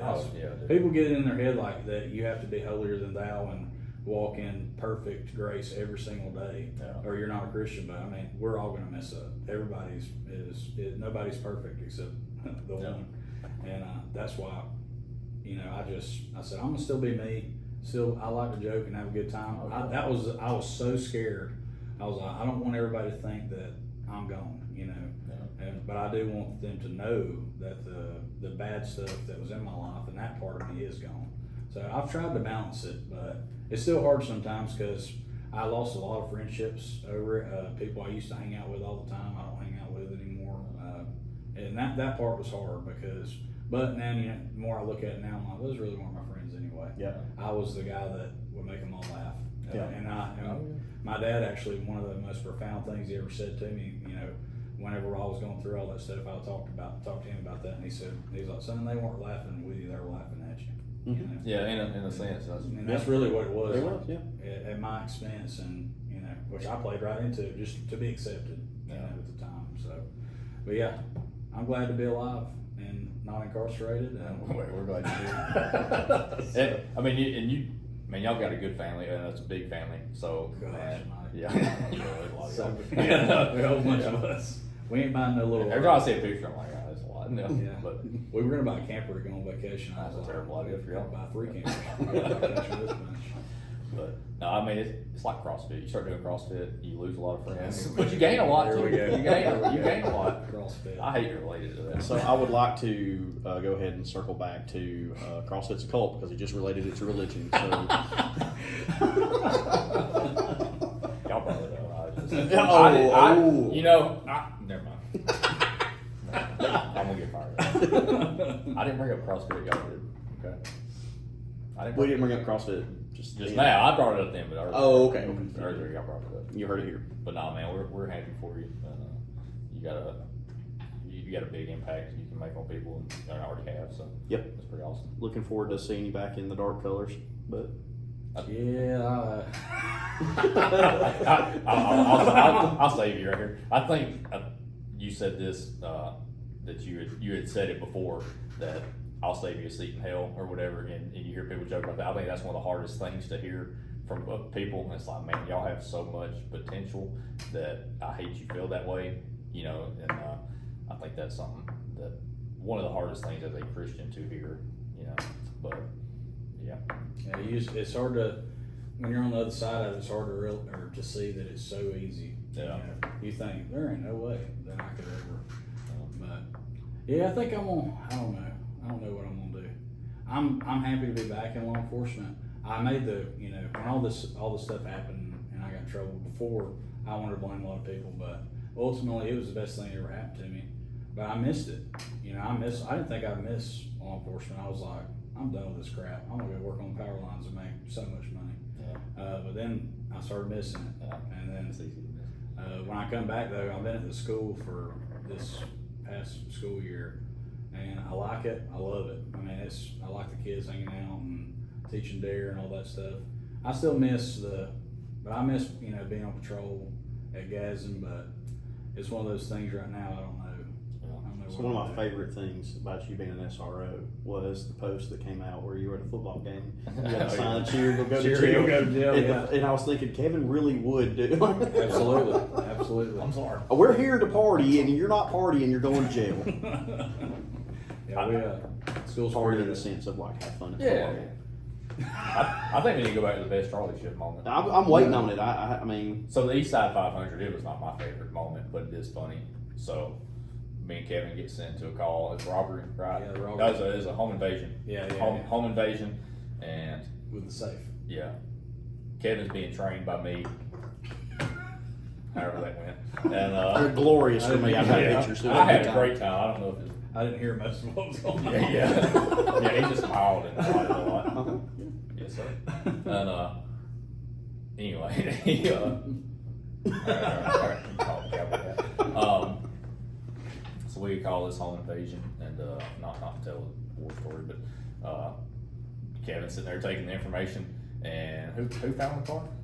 Dusty finds the car, the suspect vehicle, as we're putting all this information out over the radio, and so they get in this car chase ride. Well, they had taken a safe full of money, and so man, we're like itching. I'm looking at Kevin like, hurry up, get this information so we can go get in this car chase that we have no hope of getting in anyway.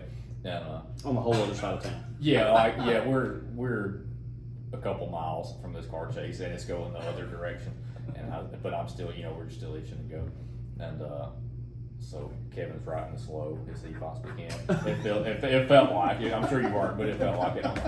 And so you can hear sirens on the radio. They're calling it out. They throw the safe out the window. Money. It just seemed like a Smokey and the Bandit movie. Yes, it was. It absolutely was. Like between I was Cannonball there. Run and Smokey and the Bandit, every good 80s, 70s movie, whatever, and crime movie. And I was like, dude, I can't believe this. And so they're running over the safe and money and all kinds of stuff. And another agency like smacked the safe, and the safe Yes. explodes. Money goes everywhere. Yes. That Yes. really did it's happen. everything I ever dreamed of being Yes. a part of. Because Gaskins on the radio was like, "There's money in the trees."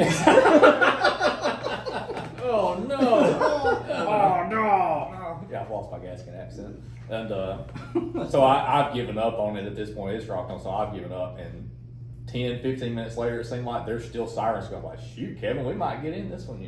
But we didn't. That was a good one. You can probably tell a little more. But Yeah, so y'all give a call about a black Lexus, and it was teenagers. It was specific. So my thinking is there's only 2 routes of travel the teenagers know to take headed back this way, because that was the last direction of travel. So I'm sitting there posted on the major thoroughfare, and sure shooting, here they come. So I don't even worry about calling it out. Dispatch week 10 100, and we were, and it was on. And so I'm sergeant, and I shouldn't have been leading this chase, but I was. And we go, and we're high rate speed, and we're doing all the zigging and zagging and turning. How fast? Real fast.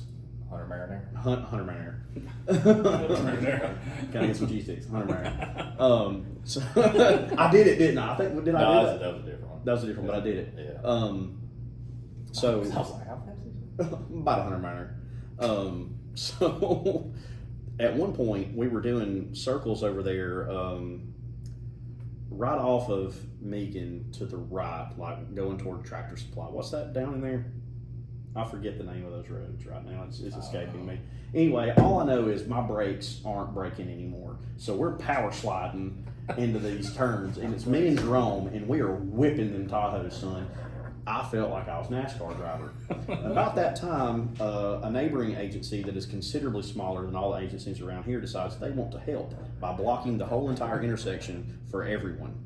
And I get on the radio and tell our dispatchers tell them to drive or get out of the way, because we're starting to lose the people. So I end up actually, again, in a car chase, passing a police officer to go get back in said car chase. They get out, we're out in the county, headed towards some place I've never been before, and the safe comes flying out, and I'm like, oh wow, that's special, that's something, I hadn't seen that before. And then sure enough, like just moments later, you hear the other agency, I'm 1050, I hit something in the road, my truck's tore up. And then Gaskins on the radio, there's money in the trees. And about that time, their engine died. We got them out. They were juveniles, and the driver wasn't. He went to jail, but the rest of them were juveniles, and they were charged with all that fun stuff. But that was a good time. The East Side 500, because we were legitimately making laps in a neighborhood, because they were trying to find a place to live. I think every time I get a little bit tired of this job, it just works out this way where we start telling stories about how I've had a lot of fun here. I've had a lot of fun. But Or something will happen and you'll get like that moment again. yeah, you get some adrenaline going, and you're like, yeah, I'm staying. Because I've been so like just, which I still got, JSOG and I just got, we need to talk about that. I don't know what you're going to say. The dive team. So already, if you're listening to this, I'm sorry. I will probably never, ever, ever be allowed to dive in the Cooster River. Ever. Put your feet on yourself. No, I will not. I lost my mind. Oh, yeah. When we went to do, I could not do it. You're not gonna be a dive man. I mean, I passed the final whatever, but I can't deal with. I can tell you're taking it seriously. The final, whatever it was. Yeah, the final thing, I guess That's it's a stupid the thing final, anyway. the final dive. I did my last dip. Technically, I'm still not certified because I haven't finished my e-learning, but 32 dunks later, I would go down, like the first time that we were gonna actually dive in Glencoe, I would go, and my body was like no, and my mind was like no. I wanted to do it, but I just couldn't. My mind would not let me. It's like, no, you're not going down there. You can't. You go down there, you're not coming back. So I would go down a little bit, and then my hand would quit working out. And so then I tried to like, something's wrong with it. I was telling John, I was like, something's wrong with my inflator. It's not letting me deflate. And he goes, so we start going down. Dad gummit. But we went the last dive. The water was kind of bad visibility, and we start going down, and he's below me. And so I get to where I can't really tell which way is up and which way is down. And I was not okay with it. I was not okay. And I looked down at him, and at this point we were deep enough that I was going to have to do a safety stop where my lungs would explode or something. I don't really remember that part of the training, but Didn't click through that slide. Yeah, I missed that one. Sorry, John. But I looked at him and I went like this. I pointed at him to go up, and he went like that, and I went like that, and he goes again, and I went. I started going up. I was Superman. I'm out. I was going. I said, I tried to tell you twice, John. That's it. I'm going. And I started going up, and he's like coming up because he thought I was going to shoot up, and And so he stops me, and we have to wait for a second. He's like, and we get up, and he's like, "What's the matter?" I said, "Dude, I don't know. I don't know about it." So I think I would make an excellent diver because I don't float. I sink. Oh yeah, you'd be great. Yeah, so I will plummet to the bottom, just straight down. Don't need nothing. Straight pure Ain't muscle. no like CrossFit divers. I will say that. Most of them are in shape. Are you calling me fat? What? Are you calling me fat? But you brought it up. You should really try my workout. I mean, I'm like 280 pounds of twisted steel and sex appeal at this point. Telling you. Beauty is in the eye of the beholder, Dylan. Yeah. Oh, that's true. Oh, a plug for Brett over at What's up? Sacred Art. Awesome. Got my new tattoos done. Hey, I'm going to a rivalry update plug for Dylan Bradford over at Desolate. What's up? What's up? Actually, funny story. Those look great. Thank you. You're sexy too. Dylan and the guys over at the shop actually gave us the name for the podcast. Believe it or not. Did they really? Yeah, I told them what we were thinking about doing it, and they go, "You won't call it Stop Resisting?" And I said, "Watch this." And I texted him, and he said, "I love it." And here we are. Yeah, I was going to ask how did that idea come about? That's it. I mean, it's not. What- So the what were those podcast ones you idea. I don't really remember. Stop Resisting stuff. We had a couple other ones. They were alright. Yeah. I liked it because it was, you could say stop resisting and start listening, and it kind of rhymed. Mhm. So that's another And reason. we stuck with that. Yeah. The reason the podcast started, so we've said it like 15 times, and we've done like 4 different little mini recordings trying to get something for content to share with people that want to listen to this, which, you believe it or not, is in the hundreds. Really? It may just be 100, but it's in the hundreds. I was wondering, like, if y'all had a pretty good amount of, like, a following of people that wanted to. Well, hear. it's hard to have a following without content. It's more than I thought it would be so So far. this is the It may go first- up or down after This is the first episode. Official This is it. episode, yes. Well, I feel honored. Yeah. First After episode. you ran from us, we finally got you locked in. Yes. Yeah, we gave up on it for a little bit. Really? We never texted back. Yeah. Oh, We were you're- riding bicycles, you're and now- you got out of the car with John Allred and left us Man. when your phone mysteriously died. Oh, that was the dive. That was the I dive. remember Day. that.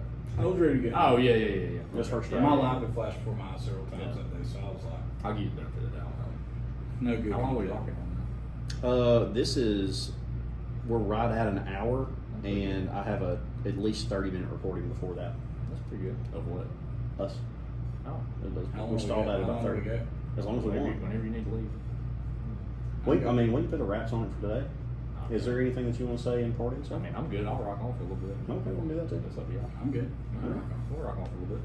It's only We're having a good time. it's only Is it 7:30 in the good real world. content? Are we doing good? I think so. Yeah, I'll re-listen to it for sure. So I was thinking about like what we could title his episode. Oh, by the way, I've got a plug, but just a second was like, I've got his intro movie too. oh, you do? Yeah. All right. So he was mentioning cowboy hats, Captain Phillips. Oh, you got all that Jesus on or something. You know, like, so Oh, yeah, but yeah, title. like Oh, the subtitle for his. Yeah. Yeah. So today we were at class, Oh, yeah. and I was talking about it. Cliff wanted to know about it. And I was like, oh, we About don't. this. Yeah. This show. And I was like, oh, we don't get you in. He's like, well, how am I going to listen to it? And I was like, well, I didn't really figure that out. We'll get it I'll there. send you a link. Don't worry about that. Y'all need to have him on here.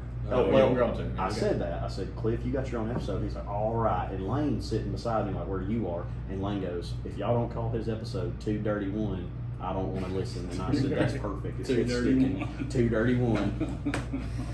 And then Lane was like, so Lane. So That'd be a good one. Yeah, oh, yeah, that'd be Because- real good. Especially if you can get him talking about like 90s guys. Yes. Back in the day. Man, there's so many good Cliff stories. And Nobody has. Cliff-isms. Yes. Yes. I mean, that's all I want out of life is to have my own, like, Dylanisms. If I started now, I'd never have enough. We got plenty of snacks. Yeah. They'll never be Cliffisms, though. I'll never forget when he came back to narcotics. I was so excited to work with him. I was like the legend. You know, Yeah. I worked with Cliff Hurd, and we got out with a car one day. Well, one of the best ones. He told us that we left that house after hitting on a search warrant. He said that house is kind of one that you brush your feet off when you go outside. You walk outside. I can't tell the other part of that, but the other funniest one. I don't know why it was so funny to me, but we got out with this like 20-something-year-old kid, and I mean he wouldn't do anything, but we were rolling like there was like 6 of us out working, and he goes, "Man, why is there so many of y'all?" And Cliff looked at me and said, "Man, we out here like a pack of effing wolves, just waiting to devour somebody." I was like, God, I He love gets these. so fired up, and it makes me so happy. Like when he decides he's locked in on something, I mean, there ain't no. I mean, he's just he's in there, intense. I would like everybody that comes on the show to give us their favorite Cliffism. I think that should be a thing. I think so. But yeah. two of my favorite was one day Jacob was doing something, dealing with somebody, and Cliff asked him how his day was going, and he said, "I said, Cliff, you can't fix stupid." He said, "Nah, but we can beat this out of it." I don't know. It caught me right that day. That's a good one. That one, and dispatch told him one afternoon. So it was right at shift change, so everybody's on the radio, you know, and they said they called his number and said, "Can you call Riverview about the hospital about the subject you took up there earlier?" He said, "Dispatch, I ain't putting nobody in the hospital today." Man, why can't I think of this stuff? But He's just that guy, you know. Yeah. He is the guy. He was working on something, and he was getting frustrated. And I was like, "Hey, boss, what is it?" And he goes, "I don't know, but I just can't put my fist through it." And he, you know, if you're one of his, like, he loves you. Oh, He, yeah. Oh, what about the time he was watching that video and like you roll up on him? I forget who it was that tells the story. It's so good, but he was like cackling in the office watching one of us do a use of force on somebody, and he's cackling and he keeps rewinding this video and he looks up at him with tears in his eyes and he goes, "He does it every time." And he just they rewinds. just rewind the same 5 seconds. They do it every time. Man, that's so good. So He was I was dating a girl that worked at Pruitt's when I was during the roofing days, Yeah. Cracker Barrel days. And I used to see Scott and Cliff come in and they would eat. So I knew Scott kind of from Marine Corps stuff, and me and him had actually, me and Scott actually met at Cracker Barrel, and that's how we became friends. Me and him talked about the Marine Corps, but kind of that's hard to believe that we talked about the Marine Corps. But Cliff would tell these stories, and I was like, that's what I want to do. You know, so he had played a part in me getting into law enforcement too, just hearing his stories. yeah, man, he's had a good career. Mhm. But nobody will ever talk about us like they do Cliff. Mm-mm. You know. They'll talk about us. Yeah, they'll talk about us. It won't be that great. Mm-mm. Man. Remember that idiot? Oh, I'll tell you another funny No. Afghanistan story. So I was telling today's on the reason I thought about it. There was this forklift. These guys, I swear, the Taliban must have thought that it was like some kind of like a Weapon. space shuttle weapon or like the Death Star, you know. I don't know what it was, but they put this. So we mounted guns. They blew this forklift up 3 times. The same guy. the last time they blew it up, he got out of it because it's like an armored. I mean, it's a block of steel. Yeah. You know, I mean, it was gonna hurt him. I'm sure. Hey, like it was enclosed. But yeah, enclosed. So he gets out the last time, and he's just like going like this and looking around. But they thought that daggone forklift was something special. That's good. So after like the 3rd time they blew it up, then they decided that our mail truck was like it was carrying a special weapon of some sort, and so they blew it up. And I don't know if I should tell this, yeah. And my now ex-wife at the time, it took the liberty of getting herself some breast implants while I was over there. So that's one of the first 4 months of me being Destiny. And, that was the first 4 months of me being over there, paid for. And they blew the mill truck up, and she had sent me pictures. Oh no. So there is somewhere in probably like a cave or a compound somewhere in Afghanistan, there's pictures of my now ex-wife's boobies for everybody to see. You can't make your life up. No, man. No way. There will be movies in honor of you. Yeah. Yep. Multiple. Like a Marvel cinematic universe. None that Kevin cinematic Yeah. universe. None of the kids can watch. But None at all. Not family film. Kevin By Feige, any you means. can't, these are rated R from the Yeah. jump. Yeah. When I think about some of the stuff, you ever seen The Dirt about We've seen Joe Dirt. Motley Crue? Which you have some No. Joe Dirt stuff going I on. do have some Joe Dirt. No, I stuff haven't on. seen it. It's like it's a movie about Motley Crue and like their heyday, and Yeah. I'm like, Yeah. yeah, pretty close. Pretty close. I can. Without the money, I don't think I have to watch The Dirt to realize how Motley Crue was. But, Yep. oh man, good times. Trying to think some more Charlie Shift stories. I feel like there's got to be one better. He still hasn't shared his. We've shared ours. I was trying to think of the best one. I mean, it's not really a story, but the one where you and Cody Owens are out there talking, and I'm sitting in the car, and I need y'all to come back to me where I am. I can see y'all. Y'all aren't that far. You're 25 yards in front of me, and I call your number, and you don't answer. Well, that's because it's deaf and you can't hear me. I'll call Cody. Call Cody. Cody don't answer. Y'all just keep talking to each other. I'm like, wow. We're right in front of his car. Yeah, I could have cut my siren on. It wouldn't matter. So. I'm trying to think of a good Charlie Shift. I thought that was one of the funniest ones was when we were fighting that guy out there, and then I knocked you down, and then me and Tell us from Massey. the start. The one with me and Massey was pretty funny, and me and Massey wrecking was pretty funny. When I wrecked out there on Megan, I hydroplane. That was pretty I funny. don't remember that. No, no. Massey was the one where the old man outran me, and Massey called him and tackled him, and then we had to fight him. I tried to tase him. Yeah, that was pretty good. Because I was so proud that you caught somebody, and I get up there and the guy's 80 years old. That's sad. He got It me. didn't stop you from being proud though. You stuck with it. Got him. Right. You stuck Got with it. it. Arrest made. Oh man. And then the truck driver, the one at the Petro, that was a crazy one. The guy from, Yeah, that I was out there with, yeah. I got there towards the end of that, and then we had to fight him when we left the hospital before we took him to jail. That was super sketchy. I don't remember that one. That was called the Petro. The guy was kind of like spaced out, acting crazy, and y'all were busy. So I jump it and I get over there, and next thing I know, man, we're going at it. And had a Talon not shown up, I was fixing to be in trouble. He's a big old boy, and nothing I was doing was effective. No. It took every bit of us to get him in custody. And then they stapled his head up, and like, the guy was like, you deal with those people. I don't know how they sustain those I injuries. don't by the feel way. pain, like he was sitting there, so the guy's like, you don't want me to numb it, and they were gonna put staples in his head, Yeah. and he's bald, and they just go, and he didn't move, No. didn't move. I was like, There's not much you can do with that guy. Whatever concoction he was on was impressive, and it was something. There's not much you can do with that. I remember when me and you rode together, and we started. We did a walk around downtown. We were peacocking. that was fun. It was fun. And you're like, we can do this, and yeah, dude, we're foot patrol all the time. And then I remember that it was like 10 degrees outside. There's been a couple of shifts. That was one of them that, I love where I'm at now, and I've loved, pretty much every position I've had in this department. But man, there's a couple of shifts that I think there are several of us. If you said, hey, y'all can go back there right now, I would go. 100%. Oh, That was 100%. That was fun. Everybody got along. We had fun. Not every night, but it was, for the most part. That was the worst part of getting in trouble, like, not even losing the job so much, just that group. Yeah. 'Cause I was like, man, we were having so much fun. We all meshed, it was just like the perfect shift. And that's something that you may not have seen, but we can testify to. When everything went down, the morale kill for us to lose our friend, our brother. Like you legit were like the heartbeat. Baby. It took a good week or so for us to get back to where we were, we were dead. Yeah, I missed you guys. Still do.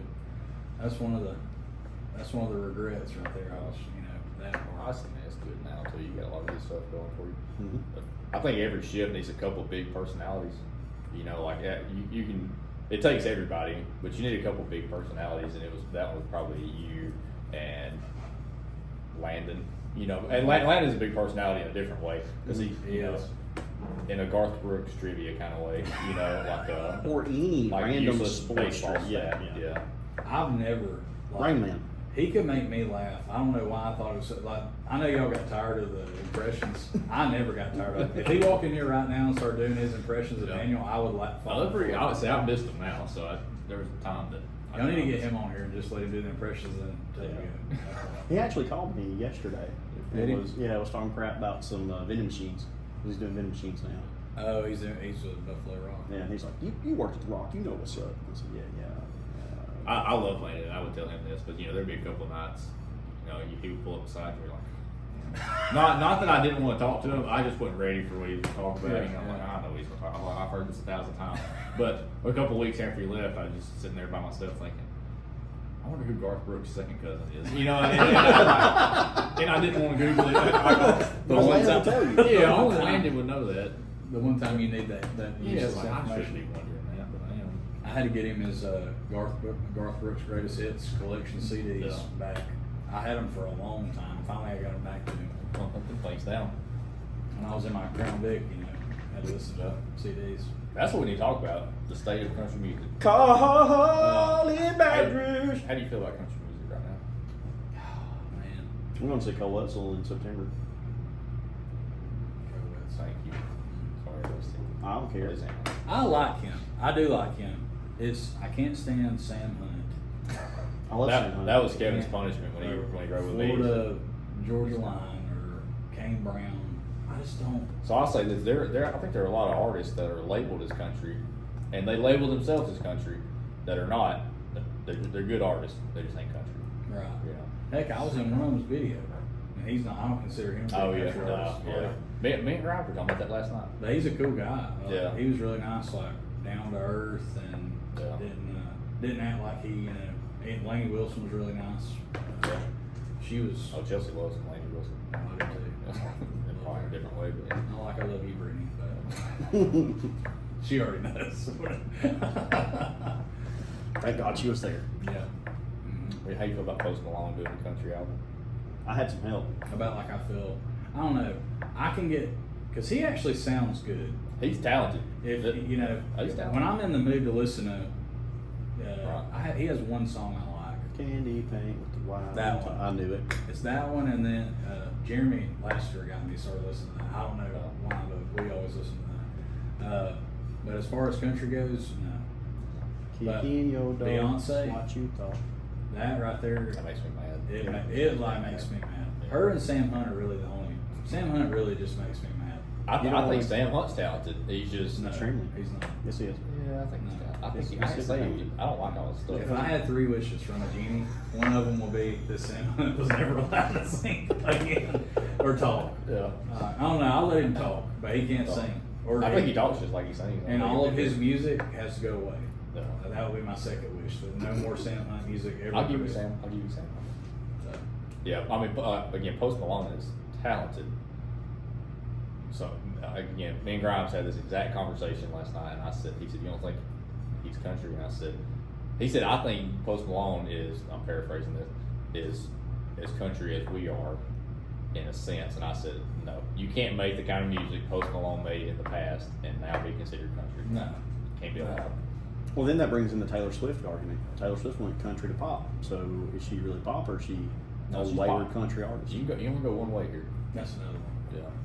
Taylor Swift. Yeah, she'd be my third wish. She Wow, couldn't sing. so She would be that high on mine, but yeah. you're simple, man. You don't want a lot. Honest. Just your unadulterated country. Yes, yes. Give me Garth Brooks and pure steel. You know, I don't put Garth George Brooks up Jones. there. This is gonna be a controversial topic. But I don't put Garth Brooks at. He's very liberal. Hey Kevin, what are you say we hold Dylan down and make him sing out of my lungs. We don't want Russell running in here. Russell loves it when I sing Randy Travis. He does. He really Loves loves it. Yeah. I love Randy Travis. Yeah, I do like Randy Travis. I think they AI'd his new song. Did you hear that? Definitely did. Yeah. I Is think he they still made- alive? Barely. Yeah. Yeah. Did you hear It's the? kind of sad. That they AI'd it. No, that like, let the man have his dignity and his time. Like, Yeah, I wonder if he Pushing wanted, I him wonder up if he on- wanted to do it. how do you know if he wants to? Like, He I can't think he- speak anymore, can he? no, and he looks. Yeah, we'll be- I mean, Yeah, that's. I feel like it's almost. Yeah. Yeah, he's in bad Dusty shape. doesn't vibe with it. I No. do not enjoy that. I can't remember what award show it was, but they like wheeled him up there. Oh, and yeah. I was like, he he's doesn't in want such to. bad shape. Yeah. Like, I mean, I'm thankful that like cool, awesome. Let the man have his time. Like he's earned this. We don't have to keep. Yeah, he's got enough good songs. Like we don't have to keep seeing him now. Mhm. Like just play his good stuff back in the day. How you feel about Tyler Childers and some of those guys? I really like his music. I like Whiskey Myers. Got Trio. I hadn't heard them. Trio. Yeah, I can't. I don't have a I like device. Oliver Anthony. Listen to Stop and Stare. Stop and Stare. I think I'm just old. I compare everybody to like George Strait, and you don't have to sound like George Strait, but Joe same values. Diffie. Joe Diffie, yes, John. I love Joe Diffie. Have you heard the Hicks tape where they redid it? It's not bad. It's not bad. The Hicks tape. Look, continue. I don't know about this. Oh, it's great. Oh yeah, this goes against everything we just talked about. Yeah. I actually like it. This is Really? extremely hypocritical. Because it's got Toby Keith is why I like it. We're frauds. Okay. Go ahead. Huge frauds. Secretly listen to Yeah. Post Malone. in my Yeah, house. I'd go back on everything I just said. I do like one Florida Georgia Line song. Which, no, you just go ahead and tell me. Holy. Is it- Oh, that's the worst That's the one. Yeah, that'd be the last one I'd pick. Why? It's not good. Yeah, I like the Backstreet Boys. I don't like the acronym. I like the Backstreet Boys one They have a country What's that song. one? too. They sing with Florida Georgia Line. On that one. No, I don't know that one either. Well, I would God, have your thought mom had me. Oh, no. Yeah. No. You don't like it? No. So that's very. Why do you not like it? It's the Backstreet Boys. That was actually my first concert. Really? 100%. I wish I could see them. What was your first concert? Ooh, I don't know. Guns N' Roses. Wow. It was. Charlie They- Daniels. Really? No. Charlie Daniels was mine at Riverfest. I forgot about that. See, mine was not. It was at Opryland. Really? Oh, you saw Like, Charlie? like I was a little. I probably don't. I don't really remember the concert, but I know I was there. I love Guns N' Roses is the best concert I've ever been to. Probably good. They did like 5 encores. It was great. Nothing but weed, smell, and just crazy 80s people just having a great time. Yeah. they- Oh, go ahead. They didn't play Welcome to the Jungle like the whole time. So I was pretty intoxicated at this point. Unbelievable. And yeah, that's hard to believe.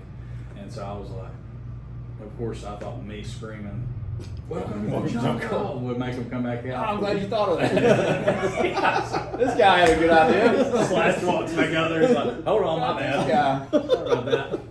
My bad, This guys." one might be a hit. But they come up like the thing, the Guns N' Roses emblems pop back up on like their 4th encore, and all of a sudden you just hear Axel. He's like, "You know what you want us to?" I was like, "Where's the freaking jungle?" Yeah! It was the best. It was so great. And I was hungover for like 2 days after that. So worth it. Man. Yeah. So worth it. Probably a good one. Were you ever? Did we ever do any training classes together away? You and I. No, I don't think we ever Like got out of that. town. Yeah. The only class I've ever done with you is I'm sure y'all remember. Supper. Or not remember. we did sniper together What was that? with the old guy. Oh, they'd be out. No, the NTOA one. Oh yeah, that was the here though. Grimes. The Grimes said. That was here though. And Cole walked the whole time. We were doing that. I want Cole in here just to talk about that. He was so mad. We wanted Cole just because he gets so passionate About fired it, up about just whatever. Yes, sir. Yes, We'll get in here eventually. So what about is Mitch James wrestling now? I saw that. No, Is I he talked not? to him the other day. He's not? It was a one and done kind of deal thing, and I kind of prodded him. I was like, "Come on, no way." He's like, "No, I did that as a favor." Did he get in the ring? Yeah. No. He was like some kind of special enforcer. That was the thing. Oh, okay. Like I guess the referee was going to get booted at some point, or something was going to happen. He comes in, and, I mean, and that's kind of a full circle He's moment probably for good their at it. family too, because he's real close to him and Doug, or real Oh, close to yeah. him. So I mean, that was really cool for them, I'm sure. I bet Mitch is probably good at that. Mitch is good. I mean, he was involved with Theater Gaston too. Really? Yeah. I could see that. Yeah. I hear that on Sprung. I have a great Mitch James story. I can't tell you that. Okay. But Tell us after. yeah, I'll tell you after. I'll get Mitch in here. Robert, But we are absolutely. Robert is trying his best to get me to come wrestle with them. I can see that. He's been begging me to, and I've always wanted to. Why don't you do it? Brittany is totally against it. Yeah. Totally against it. But I'm gonna be the Viking. That's what I want to be, and come out with like Viking music. I don't have an axe. I love it, Yeah, except on the fire. Statue of Liberty on your arm is not period specific. That's true. Dang it. Get your little sleeves. Yeah. You could wear like one of those like Yes. Viking sleeves. Oh, that'd be Yes, awesome. with the spikes on it. and stuff. Yeah, dude. Yes. Yeah. But I'm gonna have like a. You gonna do a helmet with the horns too? Oh, yeah, Like absolutely. full thing. full regalia? get up? All I hear is criticize. Full regalia. I think we can all agree the bags are a good idea. That's what we should do one episode, just nothing but movie quotes. I'm Next not time. gonna be good at that one. I'm not either, but man, Yeah. that's my favorite. Today, what happened? We were at that class and somebody was talking about, it was Jerome. He was talking about, God, I can't remember. But he hit something off and I did. I said, all I hear is criticize. And somebody else says, I think we can all agree that that's a good idea. And somebody else is like, next time, like it just, it keeps, everybody knows it. All that matters is can the effing horse see? Have you heard Dusty's Eric Phillips story about his tattoo? Oh, okay, yeah. So this. I wasn't there, but I can picture Eric. Yeah, this is a representation of the gates of hell. So, like, there's a whole, story. He just did it too. So, this person is about to, go into the gates of hell. There's a whole tattoo meaning, whatever. So, I come in. I got it done on Thursday. I come in on Friday, casual Friday. Got my little flowery shirt on because I like to push the limits a little bit and whatever. And I've got this, and you can tell because I've got it like Vaselined up. You can tell it's nice, and I don't actually use Vaseline, Dylan. I use like butter, but anyway. Not me, different. Yeah. So I come in with it, and Eric goes, "Oh, I see you got your tattoo. What is it?" And I said, "It's the gates of hell." And without skipping a beat, he goes, "Praise God!" Well, praise God. And of course that. And I go to try to explain it, and he's like, And I said, the devil isn't on it. He's not going to jump out and get you. It's okay. I thought it was the stairway to heaven the first time I saw it. So fair, but if you like kind of look back, you can see like that's the shading for the fire and stuff. Now, yeah, I can see the fire right there. Yeah, and then like that's some of the flames coming from the side, and these are pillars here. That's awesome. Thanks, man. I appreciate it. He did a great job. He always does. That and honestly, this was the one that I had the least idea about. I just knew I kind of wanted this thing to happen, and I'm not a bird person, but the birds are my favorite. They look really good. Are they ravens? Yeah. I really like it. I like this one a lot. He's like, Yeah. He's real angry. Like what? He's real angry. it's like that groundhog on there. It's like,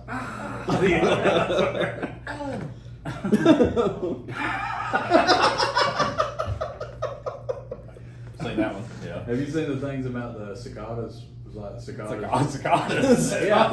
Wait, hold on. What are they called? Let's clear that up. What Is part? it cicadas? Not No. cicadas. Cicadas? No. Cicadas. Cicadas. Yeah. Cicadas. Cicadas. Yeah. Are they not? Cicadas. Are they not just June bugs? No, you ain't seen No. them. Are they not? You ain't seen them? Yeah, they're a lot weirder looking. I heard they're good for bass fishing. Yeah, so there's like a 7-year variant and like a 13 or 19-year variant. Yeah. Like they're different. There's like trillions of them, Like a bunch of them. and I can hear every one of them. They live I in mean, you know there's a lot of them. You know there's a lot. Yeah. So like the first day they got like really cranked up, I walked outside and it sounded like a machine. Yes. I was like, the aliens are here. You were talking about boarding the mothership earlier, and I'm gonna bring that up. He thought us tinnitus was acting up again. I'm out there like, That is extra loud. I'm waiting to get my hearing aids. The VA's being VA. Cody was Yeah, Coach can get his. he was showing his paperwork off, and, and I was talking to him, and he wasn't listening. And it was really. You gotta do the. Yeah. I want to have a clue what you're saying. I'm just a smile and nod. Or my favorite is like when you really need to know something, and you keep leaning in, and people keep leaning away, and it's like, no, quit running! I gotta know. So I respect your personal space, but I really can't hear you. Like I'm not Dewey Calvert you right now. I'll just text it to you. You like that? I did. I really Threw did. Dewey in there. Yeah. Yep. I heard he was back on patrol. He is. Old He is. Dewey. Like old times. That's He's another legend. killing it. Another legend. Yep. There's talking about Eric Phillips. There's a lot of good Eric Phillips stories. Ton. We're gonna have him back on here. I watched the test. Yeah. One with him. It was pretty funny. It was pretty funny. And Eric, He kept sitting back. He's like, "Wow, okay, Yeah. yeah, all right." This is nice. He doesn't even have to really say anything funny, just his mannerisms and stuff. Hey, you know that Joker? He can sing. Oh yeah. Oh yeah, I He can can. sing the lights out. Man, he is good. He's good. We love our Eric. So I'd never heard this may not be funny to y'all, but one of my favorite Eric Phillips stories. So me and him went on a trip one time, and went to Colorado. So we're in one of the towns, and I'd never been. I don't think he'd ever been either. It was one of the more hippie towns, and we didn't know it until we got there. And so we're like driving down the main stretch, and we come to the stop sign, and Eric he goes, "Whew," and I said, he's driving, and I said, "Ain't you all right?" He's like, "Yeah, I got the pissy shivers." And I had never heard pissy shivers. I don't know if y'all have. Have y'all heard that? No. You know, when you're taking a leak and you go, oh. And I'm like, well, that made sense to me because, halfway through. But man, I'm crying, laughing because he's serious telling me this, and I'm rolling. And I look at him, and his eyes get big, and he looks past me, and I'm like, and I'm hurting laughing, like I'm cramping up. And I look, and there's this guy with like this long ponytail, and he's holding a ferret in his hand, and he's right outside my window, and I jump, and man, me and Eric lost it. And something about that combination of pissy shivers and this guy holding ferret, man, I don't know. Eric looking at him sideways. Eric jumped, I jumped. Man, it was just funny. But one of those ones you had to be there, but it's a pretty good. Colorado's a different place. Dude, it is. It is. I'm ready for our trip. Our Oh, outgo it'll trip. be interesting. If I'm still alive at the end, we should do another episode. I think my favorite part is that of all the stuff you've done in your life and survived, you looked at a picture of this mountain and Brittany said, "Oh, you're gonna die." Brittany's fully convinced. Yeah. She said we're going to get a life insurance policy updated. And all So, I have looked, and there may be a possibility that we can do a remote episode.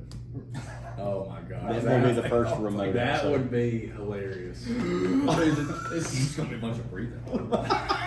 Yeah, I told him, I said, I'll video them, and I was like, all it might be is just me breathing heavy and then a medevac helicopter. Like you see the camera go like this, and a few In minutes the Coast Guard. It's like it's shaking on the ground and a bunch of rocks in it. It'd be good. It'd be a fun time. Yeah, that's what, Hassel said the same thing when he tricked me into going on the Pinhoti with him. Yeah, I forgot y'all did that. Yeah, me, him, and Bobby. And he's like, yeah, we'll just do like 10 or 12 miles, and then we'll do the rest the next I day. forgot about that. Yeah. And so we're about, 17 miles in. And Kevin's like, hey, y'all just want to hike on through? And I was like, no, I don't. I really don't. How long did it take y'all to do 17? Oh, not long. Not long at all. It was very brisk, more brisk walk than I wanted it to be. Where'd y'all start at? Hello. You're good. But it was a more brisk walk than I wanted it to be. Yeah. Yeah, man. It'd be hard to hang with Kevin and Bobby. Oh, they were moving. Yeah. They were moving. Yeah, But Bobby they're good actually, with that. I think Bobby wanted to stop too, so I kind of had that going for me. Oh. I think if Bobby wanted to, but I just finally told him, I was like, I'm done. Boys, I'm not back. no more. Yeah, and then at one point I tried to walk up on the hill and call Jeremy to come get me, but there was no service at all. I'll bust it up to the cell service up there. Yeah. Come get me. And then the next day, what do they call the tree branches that come down and like spike and kill Widowmaker or something? Oh, yeah. That one of those almost impaled me the next day, and me and Bobby woke up and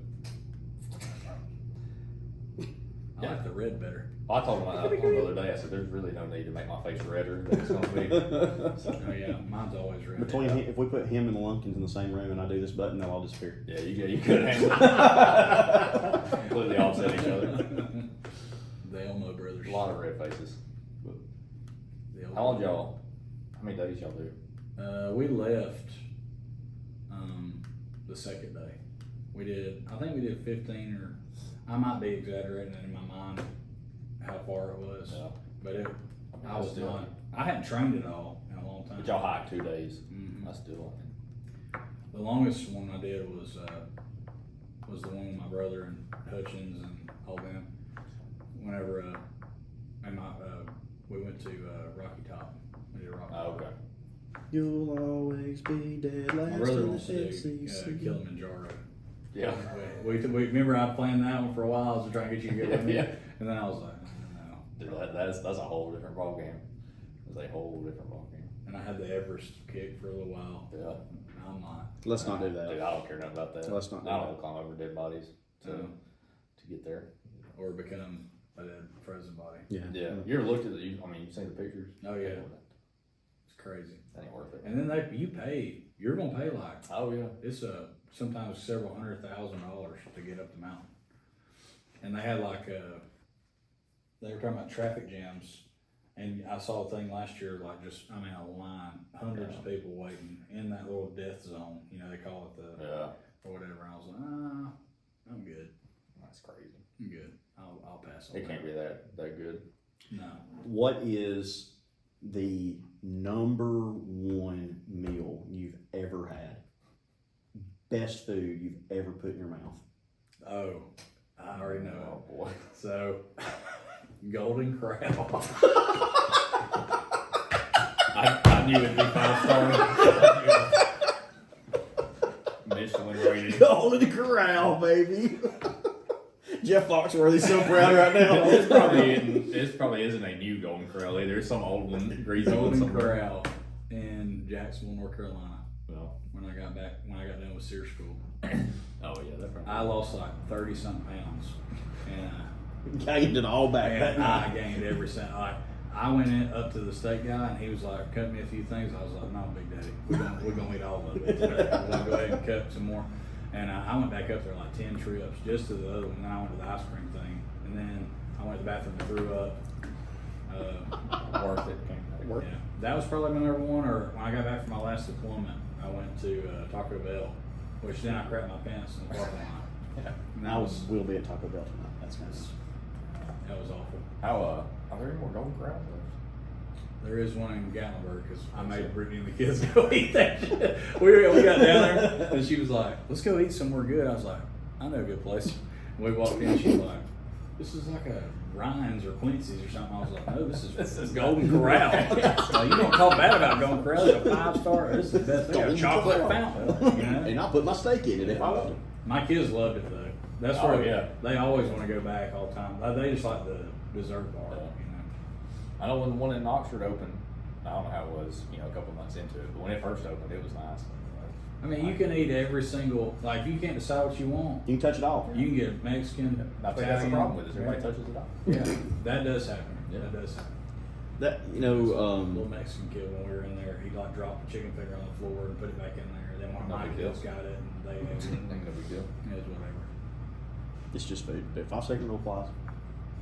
There's a little Chinese place in Alexandria, and where Foodland is, a little shopping center. It's Lee's place, L-I-S. I mean, the S is probably out. It's like Lee place, and man, been there forever. What? Been there forever. They've had the same food in the exact same buffet, the same food in the exact spot on the buffet for 15 years, or longer. And There's rice in there from like '98. Yeah, I mean, and it's still good. Like I still like. So I tried to get Chelsea to go. I'm like, let's just go to Lee's place. And I guess finally one night she was tired of me bothering her about it. She's like, fine, we'll go to Lee's place. Now, like every third day, she'll call. Hey, you want Lee's place for dinner? I'm like, well, yeah, I do. Man. So I'm gonna ask y'all a question. All right. Okay. Bucket list vacation. Where do you want to go? Where's the one place you want to go before you die? Wow. Before I die. Like it has to happen. You can't go on without doing it. Man, I don't require much, honestly.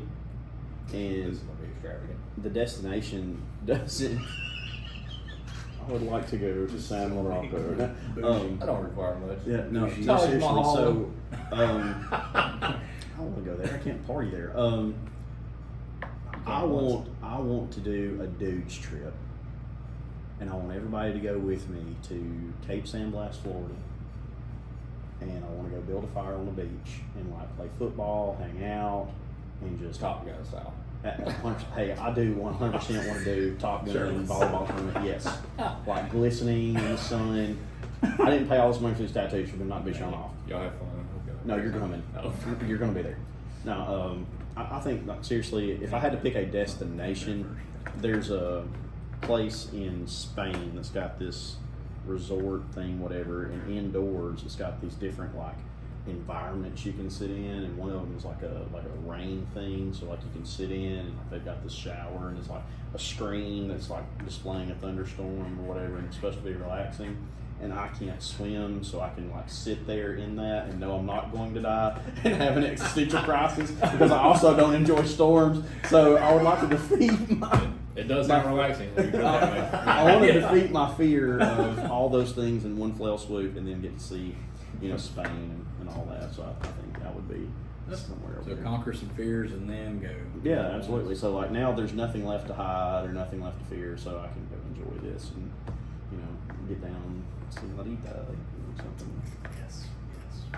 I could get down on the beach trip too. Just floating out there. All Just of floating them out take a there. beach trip. It would be really inexpensive if we all paid together. We should do it. Yep. Somewhere with no bars though. We do that. We are the bar. We do that. I mean, I don't know. I want to be like out there. Yeah. Well, that's what I'm saying. Cape San Blas isn't Okay. like Like touristy an yet. Oh, no. Oh well. You don't require much either. Yeah. I want to go. You know that island with the people that the what do you call them? The natives. The natives, yeah. Yeah. They, Alcatraz? they killed the guy. No. I don't know what tribe it is. I know what you're talking about. Yeah, they don't like other people Yeah. coming in. They like eat them. Yeah. I want to go. And You want to be the first white You want to man. liberate them? Yeah. He wants to I don't even wanna live. liberate We're them. bringing freedom. I want to go make friends with those people. I heard they have oil. Yes. I just want to go be friends with them. I want to send them money. I just got to figure out how to them not so they won't eat me. They don't kill me and eat me. That's my bucket list vacation. Hey, you don't use all You want to go? I would like to go flirt with They use death. me cook with for a while like gristle. I'm tired of eating on Kevin. I would like to go flirt with death. Let's go to the people that don't like it. Hey, we do that all the time. We should try. It'd be a good little guys trip. No, yeah. Survive on the island. Maybe we should go on the Hey guys, y'all want to do real life Call of Duty? Let's roll. We're gonna drop in the hot zone. Yes. No respawn. This is a clandestine mission, purely of Kevin's intent. Oh, so speaking of Call of Duty, I'm awful at it. Yeah, me too. Awful. I don't even play. Yeah, me too. Do you play? I tried. I quit. Rage quit. So you got a console. I've NCAA's coming out July 19th. I will be playing that. I'm not a big gamer, but I do like. You can have 32 teams in an online dynasty. Dylan, you've got to. You know, Somebody's got to be active. this. I don't not have a console because that's a lot of double negatives. Let me back up. I don't have a console. I didn't get enough love on Somebody's Got to Be Akron, but it'll be okay. What's a little negative? Positive. Two wrongs don't always make a right. Yeah. And they go, I got that. I understand that. Been down that road. 17 don't either. I'm just kidding. If you try hard enough, that 18th though. This is because y'all made fun of CrossFit. I was gonna be nice. And I'll do it again. Yeah. Y'all started it. So now I want you to know every time you listen, I'm gonna try to sneak something in about CrossFit. Oh yes, absolutely. It wouldn't hurt y'all to just sneak some CrossFit then. Let's send him a video. Let's work it out. I tell you what, if I get a video of y'all doing CrossFit, I'll probably drop. You can get on my shoulders and do. Look, check it out, dude. What is this? We started as a joke, but now we like it. That's how they get you. I don't know. Just Look like at that. me doing my kettlebell swings. Okay, so let's go there. We're back on CrossFit. So It why works. is there an American kettlebell swing and then there's a Russian kettlebell swing? Is there a Lithuanian kettlebell swing? I What can't are they doing keep about out. It sucks. What about no matter- Swedish? It sucks no matter what country it comes from. Yeah. It sucks with kettlebell. I like kettlebell swings better than. I think the thing I hate the worst that CrossFit does is the. Working out. Yeah. Just anything that involves me having to do anything physical. I hate it. No, what was it? What do you hate the most? The thing with the bar where you have to Clean Power or, clean. or snatch? that thing. I hate that. Yeah, so a clean would be to like from the ground to your shoulder. This man's playing CrossFit. And snatch would be overhead. Yeah. I'm what? Man's playing CrossFit. It's only I wouldn't mansplaining call it for what I all did. women. What I did wasn't really a snatch. It was more like a. Clean and press. It was Clean more and like jerk. like I thought about snatching, Yeah. but then I didn't. Yeah, no. It was like, I'm- Snatch. Yeah. Yeah, the Russian thing, I don't know where that. I think so. The kettlebells are one of the a weight is a pood. Yeah, I don't know. See? Two pood is like I pooed I twice. might, and I might be saying something. So I don't call him that. I've never heard him say that. That's what we tell Will. You pooed. Dude, you pooed. It's That's like why bring me the food. it's a measurement of weight. I might be saying that right, but that's Russian. That came from Russia, so I don't know if that's got something to do with it. Kevin, like just on principle, can't do that. Yeah. So What's that? Anything Russian. Oh yeah, I don't blame you. So basically, what you're saying is you're a communist. That's what I hear. No, we do Americans ones. Y'all do? Yeah. You sure? Yeah. I don't remember the last time we did Russian. Who started? I Was it an American? Yeah. I'm gonna punch you in the face. Look at that. He probably no, he He probably gonna be there. He's probably gonna be there. So I'll do that muscle up down there, big he got fired for something. Or he got let go for some. But he's back because statements. didn't he come back because he's the one who did the last workout or whatever? No, that's taken. The creator of CrossFit. Yeah, the guy that came up with CrossFit. So when they first came out with it and it was getting big, I was still in the Marine Corps and they called it Semper Fit in the military, and they had all these. They really did a good job of trying to promote it because they had like all these really pretty girls that would come, Yeah. and they would make our whole unit get out there and do CrossFit exercises. That's the only time I ever did it and enjoyed it. And And it wasn't because of the it workout. wasn't because of the workout at all. I've been looking at these ugly dudes all the time. That's never. Mm-hmm. All right, Dylan, bucket list, vacation destination. You know, I don't know. I mean, I'm pretty fortunate. I mean, me and Chelsea go some nice places. We're not real expensive when we go, so we'll camp and hike, so we don't spend a lot of money on hotels and stuff like that. I mean, most of the time. So, I don't know, we go out west and hunt and do whatever. Needs to recharge. And I don't know. You just Colorado, Montana, anywhere. There's still plenty of places in the states I'd want to go before I went overseas. I think. I didn't think about Montana. I would Yeah. love to go there. I think there's. Yellowstone. I still like going to the beach. To be honest, I still, I don't want to go all the time, but I still enjoy doing that. And different stuff. So. About you? I don't know. I really like the island idea with the Yeah. Aborigines or whatever. I'm not going unless we're liberating them. Probably. I don't know. I was really like zoned in on going to like Bora Bora or somewhere like that, where I could have like the. Oh, I'm dying. I could have like the, whatchamacallit, the glass bottom floor where I could see the fish and everything in my little bungalow.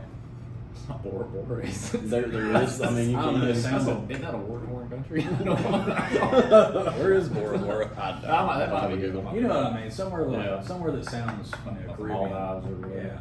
I maybe that, but then you made me kind of think about Is it Maldives or Maldives? It might be I thought it was Maldives. Maldives. Maldives. Way above. I've been to. No, we just landed there. I can count. I never got to go anywhere nice in the military. That is so you. Never got to go anywhere nice. I ain't never been nowhere. Never got to go nowhere. So funny story. My last deployment, we were coming back, and we had gotten in trouble because a bunch of my guys were trying to hit on the base commander in Kyrgyzstan's wife. And so there was like a huge brawl that started. So they had us out there in like negative 20 degree weather. Yeah. It's Kyrgyzstan, it's like right on the border of Russia. Freezing cold. I had like snot stickles sticking out my mouth or my nose. We get on the plane, and they'd already NJP'd all the guys that were starting it.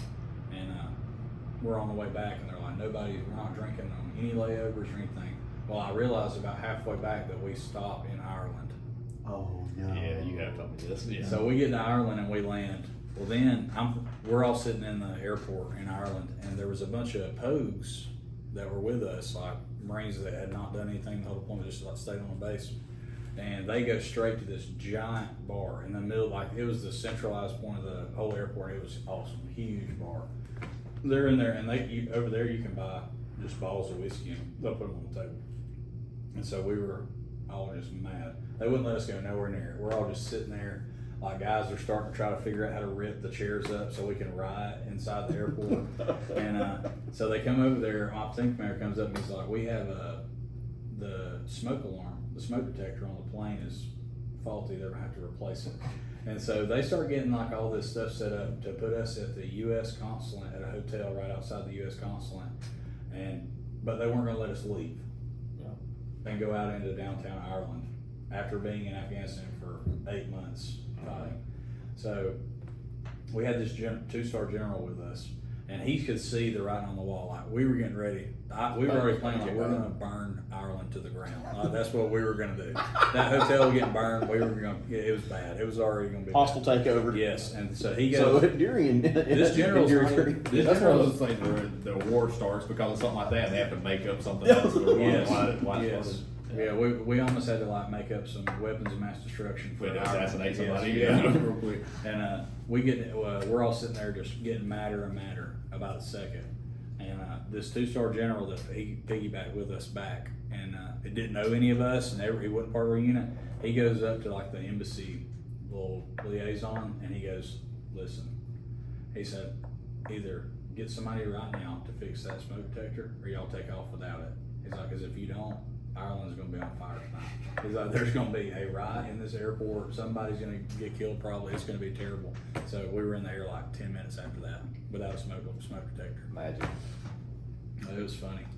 That is funny. I would like to go to Ireland. Yeah. I would like to do that. Ireland's it's on the list. Yeah. Scotland. I would like to do that. I found out apparently I have Scottish and Norwegian, whatever. It's believable. So I mean, basically I'm Ragnar. You know. Yeah, Not the basically. Viking. The Viking. Not really, basically. But kind of, you know. Hey, my butt's full of Rottweiler. Whatever. Whatever else you see tonight. We'll play your game. That's what I love about Dylan. Oh, I didn't ever get to tell that story. All right, last one. Last one. All right. So Dylan, I don't know what this one is. don't lie when I ask you this. Have I or have I not Probably.